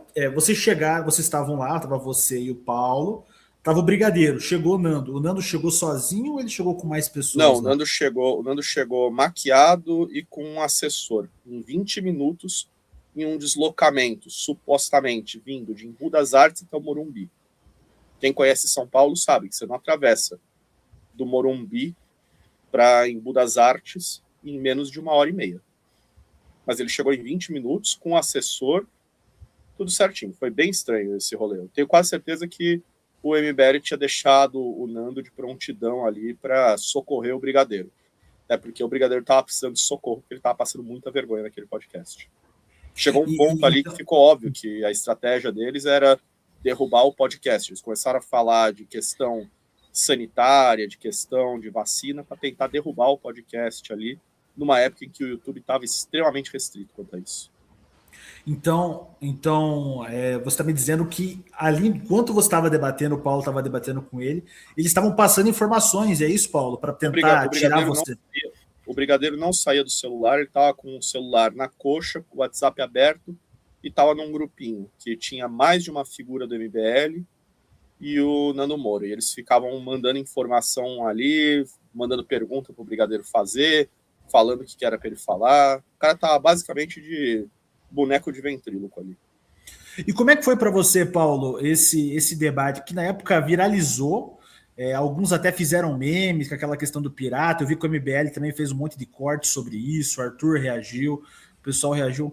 Como é que foi para você aquele debate? Você acha que foi positivo, negativo? Como é que você encarou aquele debate? Não, foi positivo perante a população, porque ficou patente duas coisas, né? Primeiro, a incapacidade do Brigadeiro de argumentar, porque ele não tem QI para isso, ele é burro. Ficou patente também a ideia de que é óbvio que as pessoas deveriam ter votado no Bolsonaro, porque o pessoal fez um monte de meme, mas ninguém conseguiu refutar a minha analogia do capitão e do pirata. Você tem um capitão com defeitos, ele não é um capitão perfeito, ou você tem um pirata que vai tomar o seu navio e sequestrar os passageiros. Para qualquer pessoa, isso fica claro. E eu poderia ter patente por cima dele, gritado em cima, mas aí ia virar palhaçada, capaz, moralmente, que as pessoas... Porque ele visse, ele não tem nem coragem de me deixar falar. A covardia, pra cima dele, gritado em cima, mas aí ele é covarde demais para deixar o oponente que as pessoas vissem ali a covardia do Nando Moura. Ele é covarde demais para deixar o oponente falar. É isso. E até peço desculpas para ti no dia, Paulo, mas ferveu meu sangue. O Nando Moura estava com essa política de que sempre que o Paulo falava, ele cortava, interrompia e começava a falar alto para o Paulo não falar. E eu tava ali no fundo, vendo isso, e o sangue fervendo. Chegou uma hora que, quer saber, se esse anão vai ficar cortando o Paulo e não deixando ele falar, eu vou entrar no negócio e vou ficar cortando esse anão também. Até porque o cara cortava o Paulo e começava a soltar umas mentiras cabulosas. Umas coisas sem pé nem cabeça. O momento que ferveu meu sangue foi a hora que ele veio falar, batendo no peito, não, que eu apresentei o Olavo de Carvalho pro Bolsonaro em 2017, e era uma mentira óbvia. Em 2013, quando eu trabalhava na liderança do PSC na Câmara dos Deputados, toda quarta-feira tinha uma call entre o Olavo de Carvalho e os deputados da bancada do PSC, que na época era Eduardo Bolsonaro, Jair Bolsonaro, Paulo Eduardo Martins, Gilberto Nascimento, o pastor Everaldo e o irmão Lázaro. Isso era ali a bancada de direita em 2013. Só que o Eduardo e o Jair, e o Flávio muitas vezes, o Flávio ainda não era nem senador, ele era deputado estadual, mas às vezes ele estava em Brasília e participava. Mas o Jair e o Eduardo, toda santa quarta-feira, estavam lá na sala da liderança do PSC, ouvindo o Olavo de Carvalho, pedindo a opinião do Olavo de Carvalho sobre tramitação de projeto. foi, diga-se de passagem, o PSC, nesse curto momento histórico, ele foi o único partido que consultava o Olavo de Carvalho sobre posicionamento político antes de votar projeto. Então, assim, quando o Nando Moura chega e me fala, eu apresentei em 2017, mentira. Mentira, em 2016 o Eduardo já tinha ido para Virgínia para gravar vídeo com o Olavo de Carvalho. Em 2015, o Jair já tinha dado medalha da Câmara para o Olavo de Carvalho. Então, assim, ferveu o sangue. Mas ali estava muito óbvio que a estratégia deles era não deixar o Paulo falar. Por quê? Porque enquanto o Paulo você entrou no debate. Fala, ele estava humilhando o Marcelo Brigadeiro. Por isso que você, em algum momento ali, você entra no debate, mas você acha que houve falta de mediação por parte do Vilela naquele momento, que 2 contra 1, o que você achou sobre aquilo? O Vilela deixou o circo pegar fogo. E eu entendo por quê. Vilela deixou o circo pegar fogo porque isso estava dando audiência. Mas é aquela coisa, chegou um momento em que não era mais um debate aquilo. Tinha virado uma situação onde o Paulo tentava falar, o Nando Moura calava a boca e o Brigadeiro estava lá, de cabeça baixa, como uma criança que tinha acabado de tomar uma surra do amiguinho e foi pedir para o irmão mais velho ajudar ele. O problema é que, cara, ferveu o sangue. Eu tava lá querendo ver o Paulo falar e o maluco não calava a boca e não deixava o Paulo falar por 1 minuto. Aí eu pensei, dane-se, vou entrar nesse debate só para calar a boca do Nando Moura toda vez que ele interromper o Cogos. Que foi a hora que o Nando Moura interrompia o Cogos e eu falava, você não vai fazer monólogo, não vai fazer monólogo, não vai fazer monólogo. E eu comecei a repetir essa frase, não vai ter monólogo, não vai ter monólogo, não vai ter monólogo, que era a única forma que eu tinha de calar a boca do Nando Moura. Como o Nando calava a boca do Paulo, eu resolvi. Agora, toda vez que o Nando falar, eu vou interromper ele e vou voltar a fala para o Paulo. E isso acabou funcionando, que a partir do momento que eu fiz isso, o Nando começou a se constranger, o Paulo voltou a falar, e aí todo mundo viu o que aconteceu. No momento que o Paulo teve direito à fala, ele começou a humilhar o Nando Moura. Mas quando encerrou ali, vou até pedir o que o Paulo acha, se ele pode também comentar sobre isso, quando encerrou o podcast, acabou, como é que foi esse final? Porque imagino que o clima ali dentro deve ter sido terrível, né? Chegou algum momento que você achou que... Teve algum momento do debate que você achou que vocês poderiam ir para vias de fato, pelo menos pela outra parte, ou pelo menos no final você teve essa impressão que talvez poderia acontecer algo assim ou não? Teve uma cena engraçada, mas eu dou ao Paulo a liberdade de contar ou não. Não, o Nando Moura é todo covardão. Depois que acabou, ele, sabe que eu até gosto de algumas coisas que você fala, né? Ele veio todo obsequioso depois. Então esse foi talvez o momento no final ali mais tenso que vocês... Mas Paulo, você achou que em algum momento, quando estavam os dois contra você ali naquele debate, poderia ter acontecido alguma coisa além ou não? Não, eu poderia. A vontade que eu tinha era de pular no Nando Moura, mas eu quis deixar ele fazer papel de ridículo sozinho. Assim. O grande monólogo que ele estava fazendo no fundo, ele estava dizendo, eu sou o ridículo e covarde, eu sou o ridículo e covarde. Era isso que ele estava falando. Eu quis deixar ele fazer isso. Assim, teve um momento em que o Nando tava com medo de apanhar da e-girl de 1,5 m. E aí ele começou a falar, não, que tem um policial civil junto do Paulo. Tem um apoiador nosso, que é ex-policial civil, um policial aposentado, que pediu para ir lá, porque ele queria tirar foto com o Paulo. Ele estava lá. Ele estava lá, então. Policial civil aposentado estava lá. E ele tava do tipo, indo lá porque ele queria tirar foto com o Paulo e tietar, sabe? E aí o Nando começou a falar, não, que o Paulo trouxe segurança, não sei o quê, e o tiozinho olhando com cara de, meu amigo, eu tô aqui para tirar uma foto, caralho. Entendi.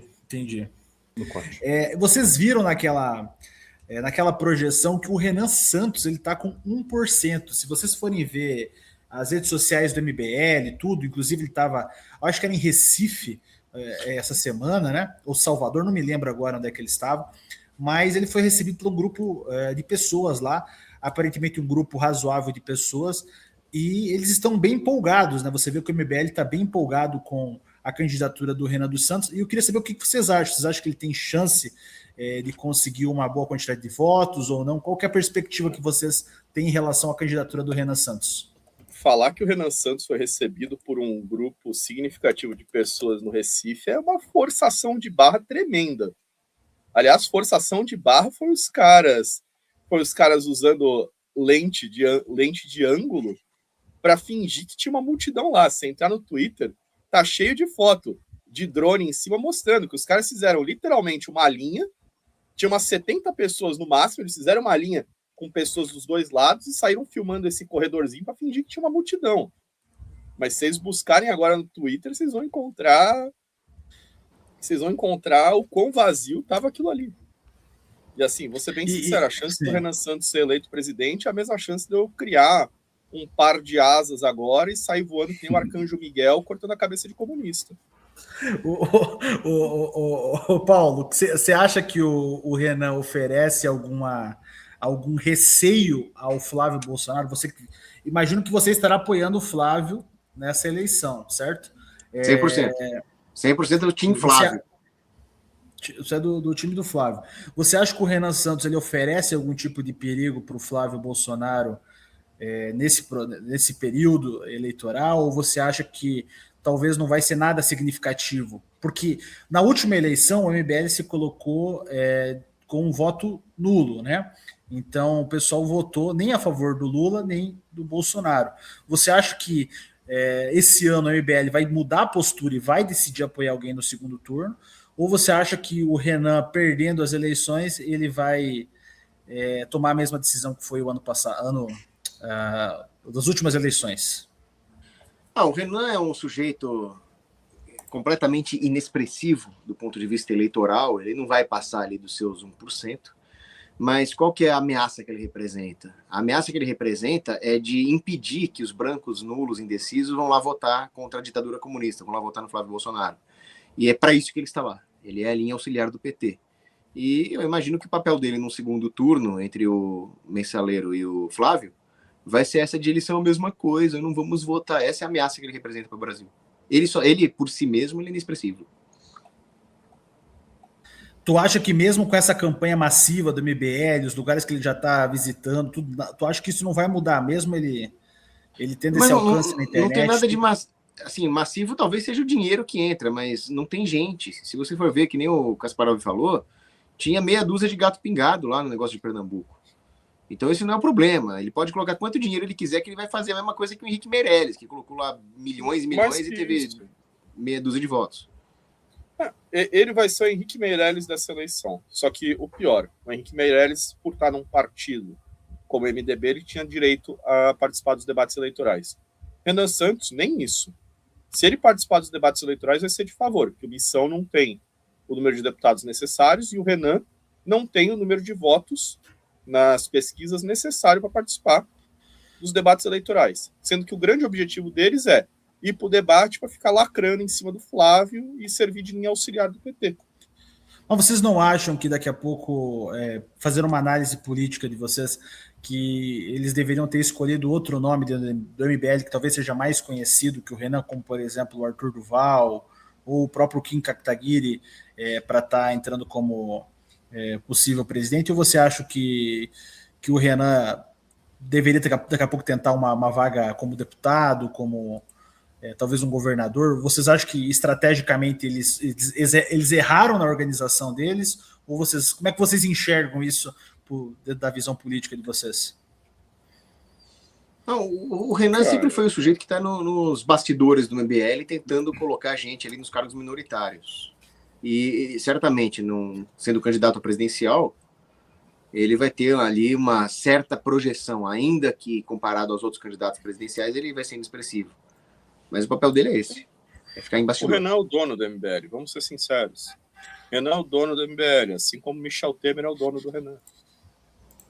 Isso aí não tem o que dizer. Imagem. Só que a grande questão é: a candidatura do Renan não tem a menor perspectiva de vitória. Eles estão fazendo isso só para sabotar o bolsonarismo e para tentar lacrar nos debates para poder aumentar a quantidade de deputados que o MBL vai eleger. Aí eles falam, estava lotado em Recife. Ó a lotação. Os caras fizeram um triângulo com as 70, 100 pessoas que eles tinham e tiraram foto como se fosse uma manifestação lotada na Paulista. Essa foto aí foi tirada por uma pessoa que estava num prédio à volta dessa praça. E isso é o ponto mais cheio da manifestação, o ponto que o Renan está ali. Eu não tinha visto essa foto aqui de drone, ou do prédio que foi tirado. Não, isso não é de drone, isso é uma janela do prédio público. Eu só tinha visto essa aqui, essas outras que eram no meio da galera. Parecia aí de fato que tinha muita gente lá. Essas outras no meio da galera são todas dos fotógrafos oficiais do MBL. E essa foto aqui de cima, ela foi tirada no momento da chegada do Renan por uma pessoa que estava num prédio nessa praça onde o MBL fez a concentração em Recife. Então, assim, o MBL ele vive disso, de fumaça, de vender mentiras para parecer que eles têm uma relevância que eles não têm. Qual que é o grande objetivo do MBL para essa eleição? Quebrar a cláusula de barreira para eles terem fundão partidário, para eles poderem ficar mamando nas tetas do governo por 4 anos. Qual que é o objetivo da candidatura do Renan Santos? Garantir que o MBL faça 10 cadeiras de deputado federal. Isso vai acontecer? Provavelmente não. Mas é o objetivo deles. Então, como que eles fazem isso? Eles botam o Renan para ficar polarizando com o Flávio Bolsonaro, servindo ali de linha auxiliar da esquerda e bater no Flávio, para tentar captar o voto de todo mundo que se incomode com o bolsonarismo e não seja de esquerda. Só que nesse nicho eles estão concorrendo com o centrão tradicional, eles estão concorrendo com todo o pessoal ali do Novo. Então, não sei o quão efetivo vai ser essa estratégia. Mas está bem claro que a estratégia deles é essa. Ô, Rodrigo, eu queria te fazer uma pergunta antes. A gente estava falando sobre os governos de esquerda durante muitos anos. Praticamente desde os anos 2000, 22 anos praticamente, nós tivemos governos de esquerda, né, à frente do Brasil. E como desde tu falou... 94, na verdade. Se você considerar o FHC direita, é uma forçada de barra tremenda. Sim. E como tu falou, Bolsonaro foi praticamente... Foi quase... Um acidente histórico. Um acidente histórico.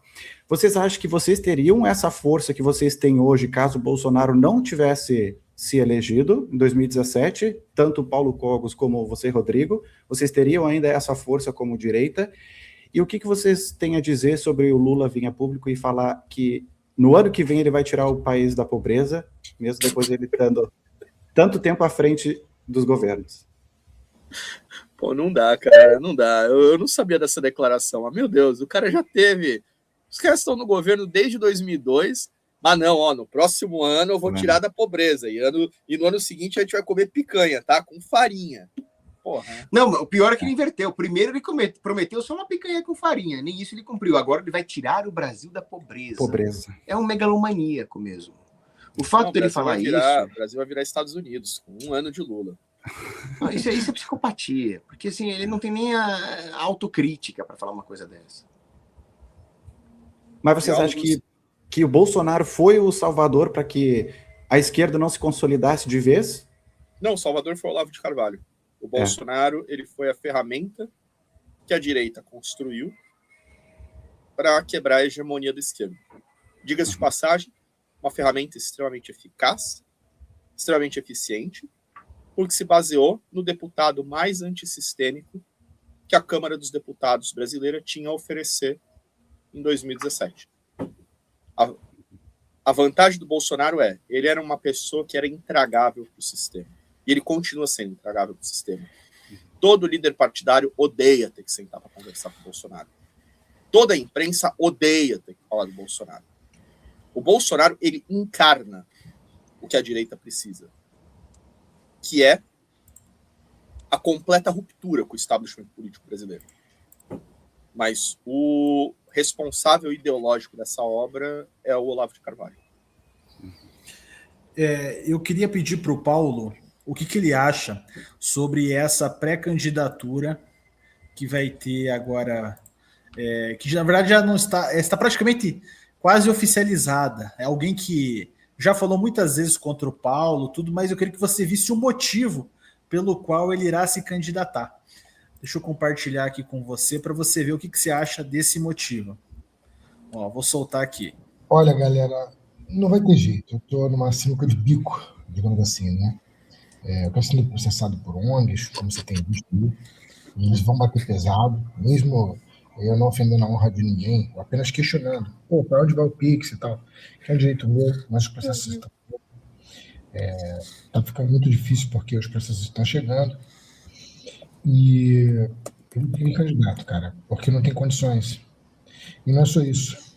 Tá chegando um monte de denúncias dessa galera de ONG, cachorreiro e gateiro, que agora viram secretários de meio ambiente. Pois é, cara, os caras estão virando secretários de meio ambiente em tudo quanto é lugar do Brasil. Dá pra acreditar? Os caras não sabem por onde a galinha mija. Faz resgate de gato e cachorro, ou pelo menos finge que faz, sabe? Tipo aquelas ONGs que pedem Pix, mas não fazem o resgate. Eles estão virando secretários de ambiente do estado, do município. E daqui a pouco estão dentro do IBAMA, etc. Então, não vai ter jeito, galera. Por uma questão de proteção, pelos processos que eu estou tomando, por entender que o Brasil está afundando com essa galera invadindo o meio ambiente, eu acredito que eu vou ter que vir candidato a deputado federal, porque não vai dar. Sensacional. Eu estou realmente numa sinuca de bico.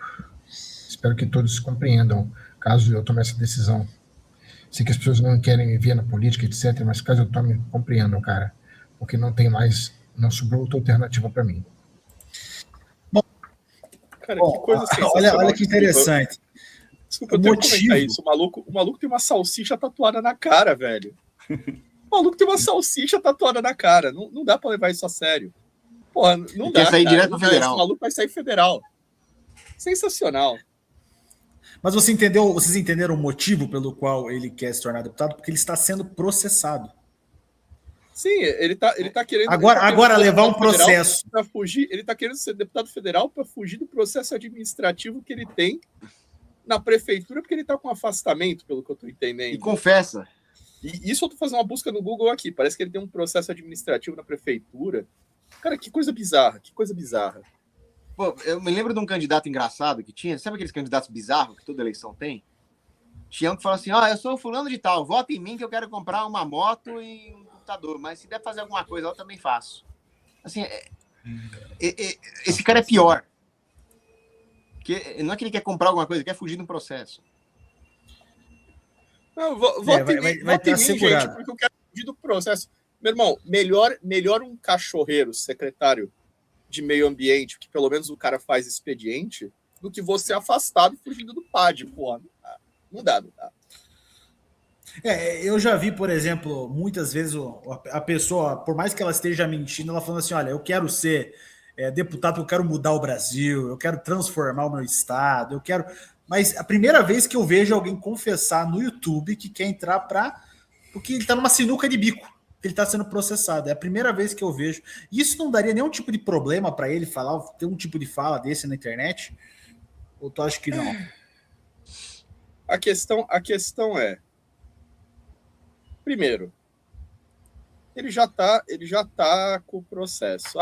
Tô saindo candidato para fugir do processo. Isso pode virar evidência contra ele. Se isso chega na mão de um juiz, não vai ser bem visto. Mas não é per se, assim, é imoral, mas não é ilegal. Pelo menos no meu entendimento. Eu sou leigo, eu não sou advogado. Mas aí também você tem que ver a relevância do sujeito. Cara, ele teve 225 votos para vereador em Macaé, agora na eleição de 2024. Vamos comparar, tá? Biólogo Henrique versus Paulo Cogos. Paulo Cogos teve quase 12 mil votos. Biólogo Henrique, 225. Paulo Cogos vai sair estadual em São Paulo. Na última que ele saiu estadual, ele teve 33.109 votos, dos quais 10 mil eram na capital. Isso é um detalhe, o Paulo cresceu proporcionalmente na eleição de 2022 para 2024. O Paulo tinha feito 0,14% dos votos na eleição de 22 e ele fez 0,19% na eleição de 24. O biólogo Henrique, cara...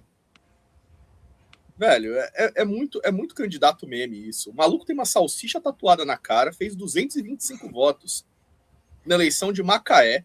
Pra você ter uma noção, tá? Ele fez a mesma votação que o Teco Hortas Comunidade. Cara, isso é candidato meme, não tem nem o que dizer. A tia Cremilda fez 322 votos, que já é mais do que ele. A tia Cremilda. Mas não é estranho, porque ele é um influenciador que já ganhou o IBEST, que é um daqueles prêmios bem famosos da internet. Tem mais de 3 milhões de seguidores em TikTok, Instagram. Como é que pode alguém que tem tantos seguidores ter 200 votos só? Será que o próprio público não acredita nele? Eu acho que o público vê ele como um meme. Porque, assim, desculpa, eu tô vendo aqui a lista de votos dos candidatos de Macaé. Cara, o tio Samir do Hot Dog fez 373 votos. O tio Samir do Hot Dog teve mais votos que o biólogo Henrique. Não dá, cara. Isso é meme. A Risete Cota da Pesca fez 564 votos. O cara fez 200 e pouco. E o que tu acha, Paulo, do Henrique? Tu já chegou a ver algum material dele? Você chegou a acompanhar alguma coisa dele? Não sei nada dele, nada. A não ser isso que vocês mostraram, que ridículo. Ó, perdão, eu preciso fazer esses comentários. O João da Água e Material fez 1.139 votos. O cara que vende galão d'água fez mais votos que o biólogo Henrique. E não é que ele fez um pouco mais de voto. Cara, o biólogo Henrique fez, vamos voltar aqui para eu não falar besteira, 225 votos. O sujeito da água mineral fez 1.139. Não, eu sei que o cara ele é um fez biólogo 5 vezes a votação do biólogo Henrique. Assim, o que eu tô vendo dele aqui é que ele é um influencer de evolucionismo, essas coisas, né? Sim.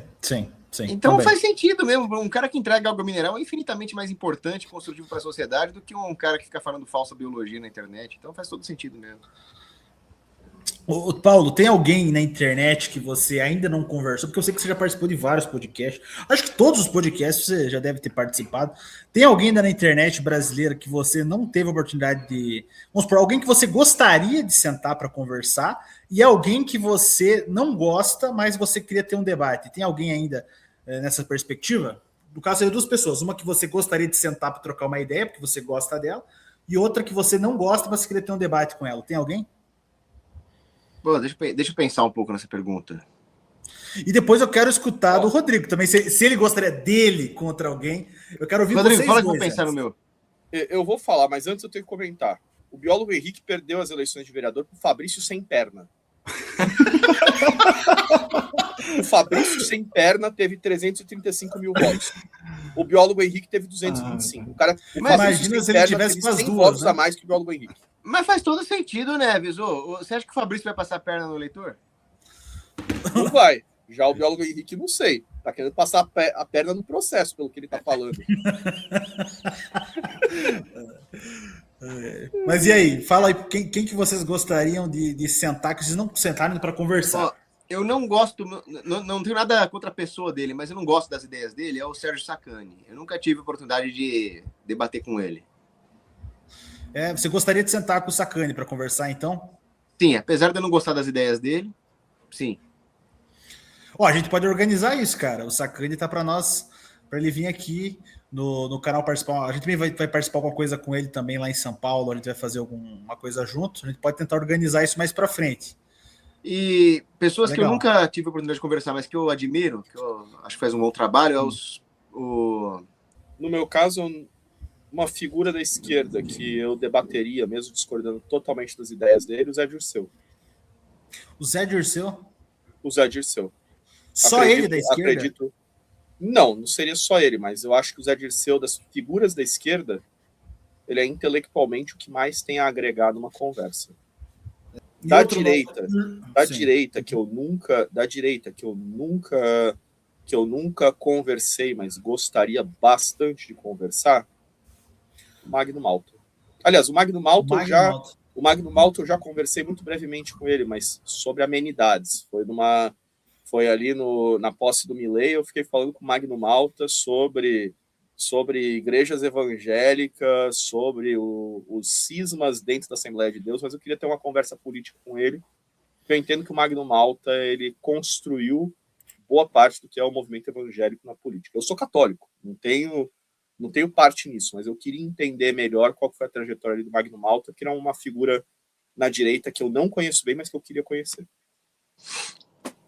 Agora, eu já sei, uma figura que eu gostaria muito de conversar, porque eu admiro o trabalho que faz, acho uma pessoa extremamente corajosa, mas que eu gostaria de debater algumas ideias no campo da moral, da religião e da economia, seria o Nicolas Ferreira. O Nicolas. Tu queria trocar uma ideia com o Nicolas? Gostaria muito. Legal, a gente pode tentar ver isso aí, cara. Vamos tentar organizar isso aí, seria legal. Seria bacana. Porque é um sujeito, demais. o Nicolas é um sujeito extremamente corajoso, competente e bem intencionado. O que eu gostaria de falar com ele são algumas pequenas discordâncias pontuais. Certamente daria uma boa troca de ideias. Mas você já chegou a conversar com ele no privado, já ter contato com ele ou não? Não, eu converso com ele pessoalmente, ele me conhece, mas eu gostaria de ter uma troca de ideias ali. Com ele. Legal. É que sempre que o Paulo e o Nicolas trombaram, foi ou em manifestação, e aí aquela bagunça, tá todo mundo ali focado no protesto, ou em evento político, que você não tem muito como parar para conversar. Então, o Nicolas estava lá na posse do Milei, mas a gente não teve muito tempo de parar e conversar com ele. Nicolas estava, por exemplo, em alguns eventos com o presidente Bolsonaro na campanha de 22, que o Paulo também estava. Mas a gente não tinha ali como parar no meio da campanha para conversar, era tudo bagunça. Legal. É a mesma coisa minha com o Magno Malta. Eu trombei já com o Magno Malta mais de uma vez. Mas eu nunca tive tempo de parar para ter uma conversa política mais profunda com ele. Foi sempre aquela coisa na correria. Entendi. E me diz uma coisa. Tem alguém que vocês... Não, essa pessoa eu não sento. Eu não conversaria com ela, eu não sentaria para trocar uma ideia. Mesmo que fosse num podcast gigantesco, eu não aceitaria. Tem alguém que vocês teriam um problema de conversar? Qualquer um do MBL. Eu não falo com Sério? MBL. Cara, com o Arthur Duval só dialogo por via judicial. Ele me acusou falsamente de exercício ilegal da medicina para tentar me descreditar depois ali do debate do Paulo com o Nando Moura e o Brigadeiro. Inventou coisa absurda, falou que eu me declarava médico do termo. Para começar, eu sou o cara mais medroso do mundo com relação a medicamento. Eu não tomo uma aspirina que seja sem mandar mensagem para 3 amigos médicos que eu tenho de longa data.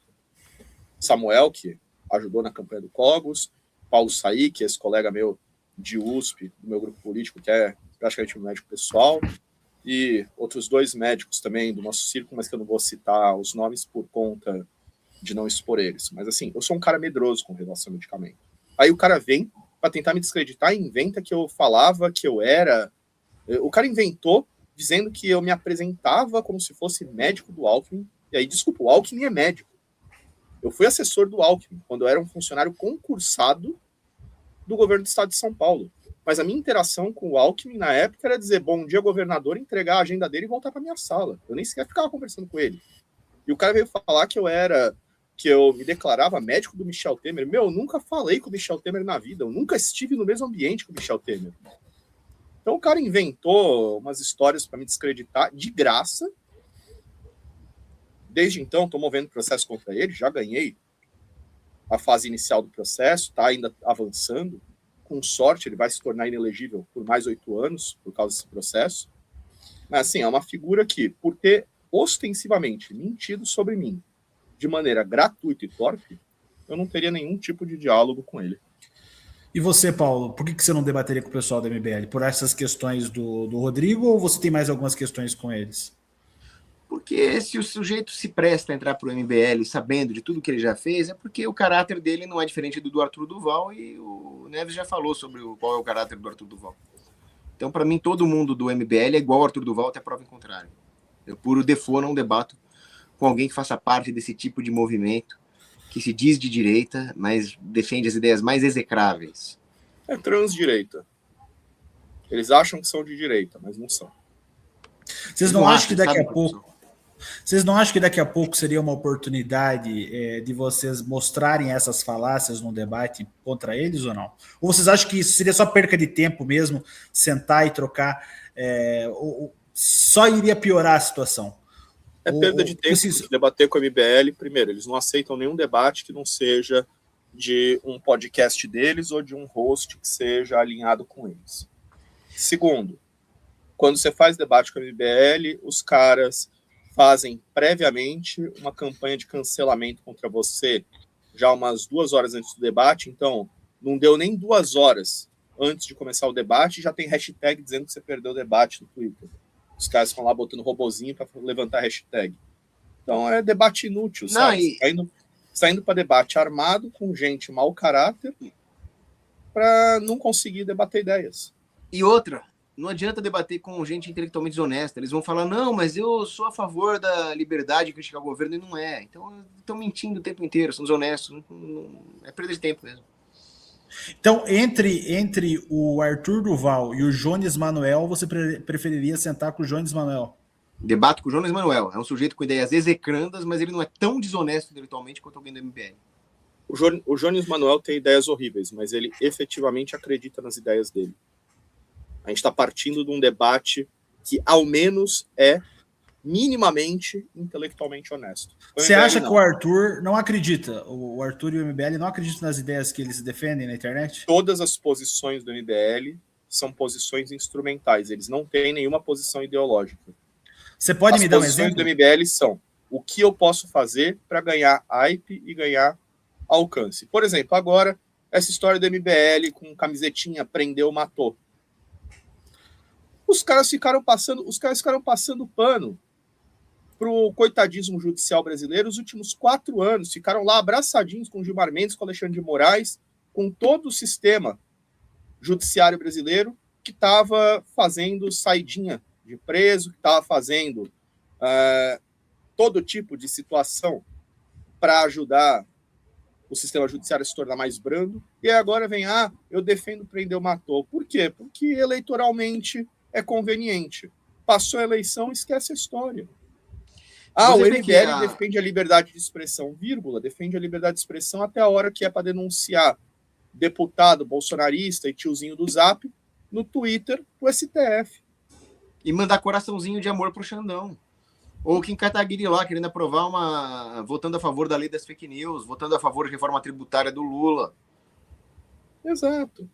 O MBL é a favor da liberdade econômica, vírgula. Na hora de fazer as votações no Congresso, a gente viu como que se posicionou a bancada do MBL, como linha auxiliar do governo. Você ia ser, vamos supor que agora, em 2026, tanto você como o Guto sejam eleitos, vocês seriam colegas. Não, ele não vai entrar? Guto deve ir para missão. Estadual? Não entendi. O Guto não vai estar no União Brasil, ele vai estar no Missão. Não, perdão. Eu quero dizer como deputado estadual. Seriam ambos deputados, sim. Sim. Você acha que essa relação com ele, então, não tem chance de conversar, de tentar chegar em algum apoio? Você acha que você de um lado e o Guto do outro? Não, aí que tá. Eu não confio no Guto para nada, porque eu não confio em ninguém da MBL. Agora, o que eu vou fazer lá dentro da Câmara ou qualquer lugar que eu estiver, na vida, em geral, é o seguinte: o que for da minha consciência e da moral cristã, eu vou fazer. O que não for, eu não vou fazer. Se para isso eu tiver que colaborar com alguém mal, eu posso colaborar com alguém mal. Então, se uma pessoa má quiser cortar o financiamento dos hospitais abortistas, eu vou colaborar com essa pessoa má para cortar o financiamento dos hospitais abortistas. É só isso. Eu vou seguir a lei de Deus e me opor a tudo que é contra a lei de Deus. Só isso. E é mais que isso, gente. Tem 94 deputados estaduais. Você pode escolher focar em conversar com outros 93. Não precisa ser. No que convergir ideias, vai votar igual, mas não é que vai sair na foto junto, não é que vai sentar para conversar, não é que vai planejar coisa junto. Vai votar igual por coincidência. Assim, eu acredito no... Eu, por princípio, sou contra o aborto. E, sei lá, o Guto vai votar contra o aborto por conveniência instrumental. Ok, a gente vai ter o mesmo voto. Coisa que eu não sei se ele faria, porque o IBL até hoje tem uma postura bastante questionável e bastante dúbia com relação ao aborto. O engenheiro Léo é totalmente a favor do aborto. Ele tem um vídeo lá horrendo. Sim. Dele falando que não, porque eu sou a favor do... Ele fala que ele é a favor do aborto porque pode nascer alguém incapaz, porque pode nascer alguém menos útil para a sociedade, uma coisa eugênica praticamente. Sim, que no final é a posição mainstream do MBL. Então, nas pautas realmente importantes, o MBL não é sólido e não está com a direita. Exato. Mesmo nas pautas de redução de impostos, gente, não vamos esquecer que o MBL votou junto dos aumentos de impostos dos últimos 2 governos. Eles votaram a favor dos aumentos de impostos do João Dória e votaram a favor dos aumentos de impostos do Tarcísio. Então, desculpa. Você consegue imaginar o Paulo Cogos votando um aumento de imposto? Não dá. Agora, o MBL a gente já viu. Então, acho que não tem alinhamento nem em pauta econômica. Então, a gente vê uma discrepância de ideia muito grande entre a direita e a esquerda, né? Mas hoje vocês fazendo uma análise sobre a direita, teria alguma coisa que vocês acham ainda que a direita não conseguiu evoluir muito? Se vocês pudessem mudar alguma coisa nessa caminhada política, o que seria? E Paulo, eleito, o que mais ferve no teu coração para os próximos 4 anos que tu gostaria muito de mudar? Que tu gostaria de fazer para que mudasse no Brasil? Bom, o que eu mudaria na direita é que ela seria uma direita mais cristã. Isso eliminaria as nossas rixas internas e coordenaria os nossos esforços para atingir um objetivo que é universalmente bom para todos os seres humanos. Seria uma direita mais devota. Agora, se Deus me der a graça de ter um mandato, o que eu mais gostaria ali nesse mandato é tornar São Paulo novamente. O que significa isso? São Paulo sempre foi a vanguarda industrial.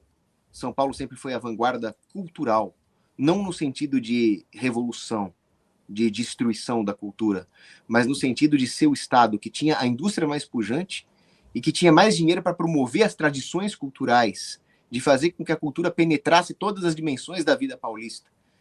A cultura paulista, o resgate da nossa gastronomia, da nossa música, da nossa arte, da nossa arquitetura, que foram destruídas pelas revoluções desde 1924 até agora, elas precisam ser resgatadas. Se puder transformar São Paulo em São Paulo de novo, eu vou ficar feliz. Legal. Vou fazer, agora já estamos se aproximando do final também, depois eu vou pedir as considerações de vocês, mas eu sei que essa pergunta é um pouco incômoda, mas eu queria ouvir a opinião de vocês, porque foi um assunto muito comentado e talvez vocês tenham uma perspectiva diferente para quem está assistindo sobre isso, que foi a questão do Paulo Figueiredo e do Eduardo e as ações que foram tomadas em relação à questão aqui do Brasil. Vocês acham que de fato funcionou as ações tomadas pelo Paulo e pelo Eduardo? Porque depois, no final das contas, acabou sendo retirado, por exemplo, a Magnitsky, algumas outras questões também foram mudadas, ou vocês acham que daqui a pouco há alguma coisa que nós não sabemos a respeito disso? Vocês têm alguma informação a respeito desse assunto? Fala essa, né? Começa essa. Vamos lá. Coloca essa pergunta de novo, porque ela tem mais de uma camada. Eu quero responder isso que nem um salame, em partes. Tá, vamos lá, vamos começar. Primeiro, sobre a ação do Paulo Figueiredo e do Eduardo dos Estados Unidos, né? De tentar conseguir a questão da Lei Magnitsky, entre as outras coisas, aqui no Brasil. Vocês acham que, de fato, elas tiveram alguma... Digamos assim, elas funcionaram? Elas serviram para o propósito pelo qual o Paulo Figueiredo e o Eduardo fizeram?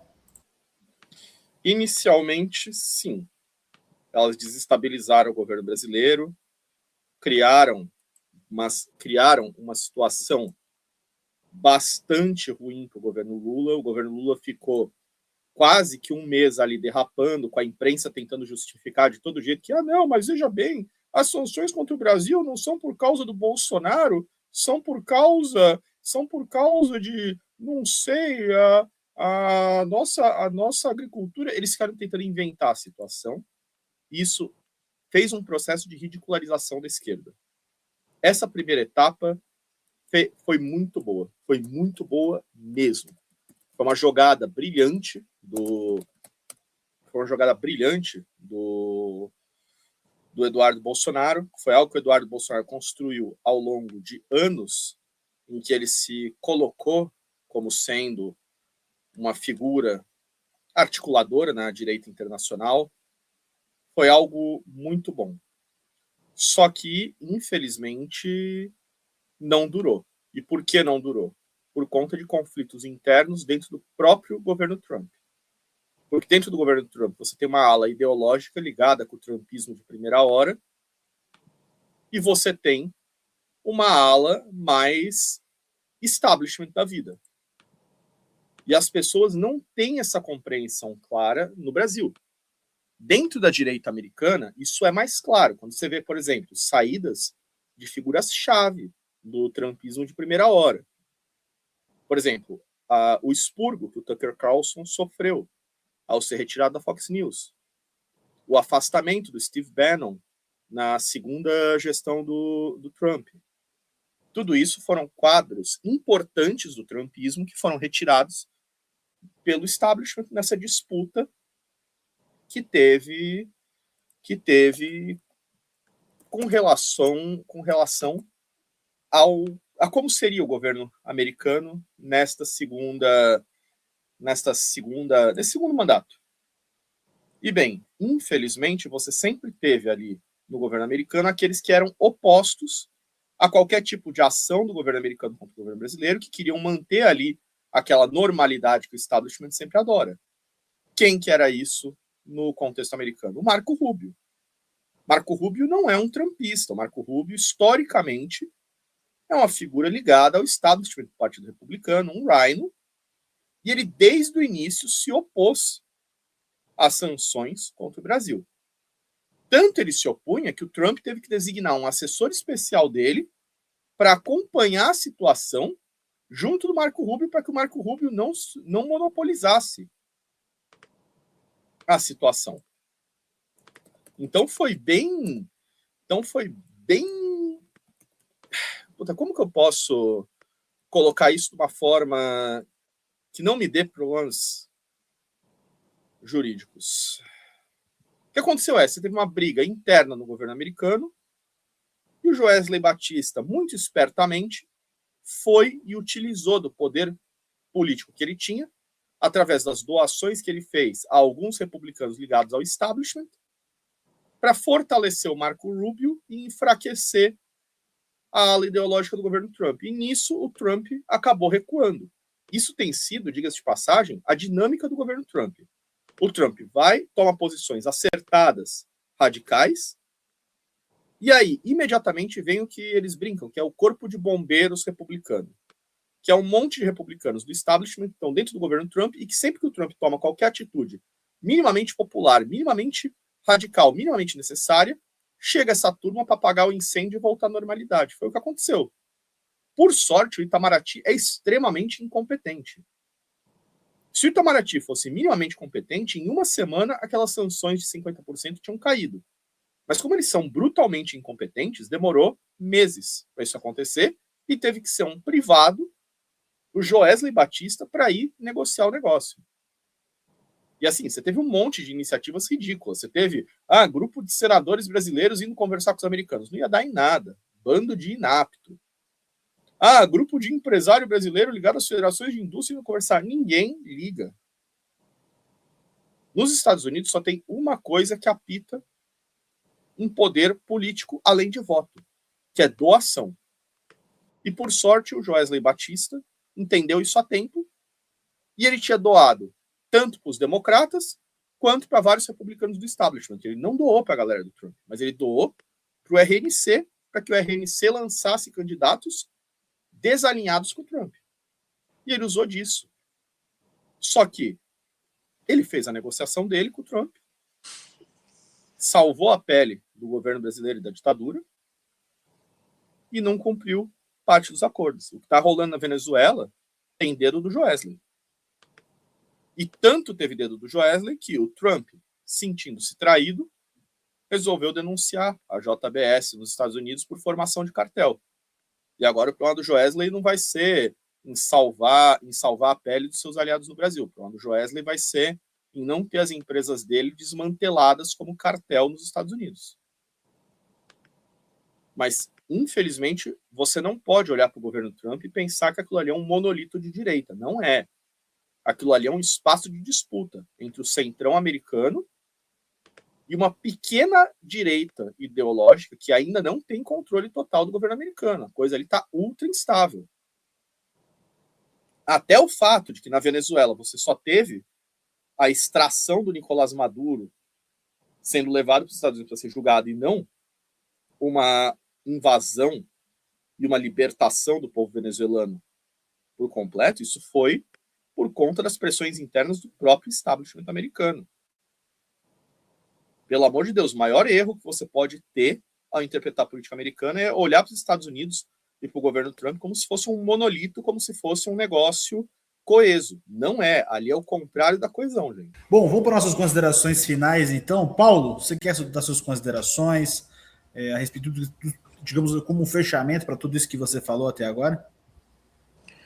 Bom, o que eu gostaria de dizer primeiro é que eu estou honrado de ter participado aqui do Sem Filtro Cast e gostaria de pedir também à nossa audiência que não desanimem, que não percam a vontade de lutar, porque Cristo já venceu essas batalhas por nós. E para estabelecer o seu reino nesse mundo, nós não podemos colocar nada no lugar dele, nós não podemos substituí-lo, nós não podemos idolatrar o Estado. E a única forma de evitar a idolatria do Estado, além, é claro, da nossa fé, é defender a liberdade das pessoas contra essa engenharia social que é promovida pelo Estado moderno e que quer tirar a nossa capacidade de promover o bem comum através da nossa vida pessoal. Quanto mais eles nos tiram a liberdade econômica, quanto mais eles nos tiram a liberdade de nos defender, tirando nossas armas, quanto mais eles tiram a nossa liberdade educacional, impondo o currículo obrigatório, mais distante nós ficamos do reino de Cristo, porque o reino de Cristo é construído primeiro internamente, para depois se manifestar externamente. Obrigado, Paulo. Rodrigo, suas considerações finais. Gente, o que eu falo é o que eu já falei antes. Essa próxima eleição, ela é uma eleição entre o establishment, entre o sistema brasileiro e a tentativa de romper com esse sistema. Não é uma eleição para você votar na pessoa que fala mais bonito, não é uma eleição para você votar na pessoa que tem a melhor imagem, não é uma eleição para você votar na pessoa que pode construir pontes, é uma eleição para você votar no mais radical. E isso vale para tudo, desde a presidência até os deputados e senadores. Gente, isso não é uma eleição de brincadeira, a gente está para entrar numa guerra política de grande escala. O objetivo da direita é eleger a maioria no Senado para poder contestar o poder que o judiciário usurpou do legislativo e contestar o sistema político tirânico que a Constituição de 88 instituiu no Brasil. Não é uma eleição para brincar de moderação, não é uma eleição para buscar o meio termo, é uma eleição para ser o mais radicalizado possível. Em São Paulo, eu digo, não existe pessoa mais radicalizada em prol da liberdade do que Paulo Cogos. É por isso que eu estou com ele, é por isso que eu vou ajudar ele em todos os seus projetos, e a gente precisa de alguém assim, que seja inflexível nos seus valores, que não negocie ou mude seus princípios, porque a gente vai ter 4 anos pela frente que vão ser de extremo conflito, em que o establishment vai fazer de tudo para tentar seduzir os nossos parlamentares e impedir que mudanças reais aconteçam. Os próximos 4 anos são de guerra política e a gente tem que se preparar para isso. Obrigado, Rodrigo. Eu quero agradecer a você, ao Paulo, por ter tirado esse tempo para vir gravar aqui no nosso programa. Para nós é um motivo de muita alegria poder receber vocês, ouvir as ideias, ouvir o que vocês têm a propor para a sociedade. Isso é muito importante. Que você de casa possa entender, ouvir o que foi dito aqui e tentar tirar suas considerações a respeito de tudo isso. Então, muito obrigado. Nós agradecemos em nome aí do nosso programa. Estevão, faz aí as considerações finais. Então é isso, pessoal. Também quero agradecer ao Paulo, ao Rodrigo. Muito obrigado por participar. E para vocês, se inscrevam no canal, deixem o like, compartilhem o vídeo e até a próxima.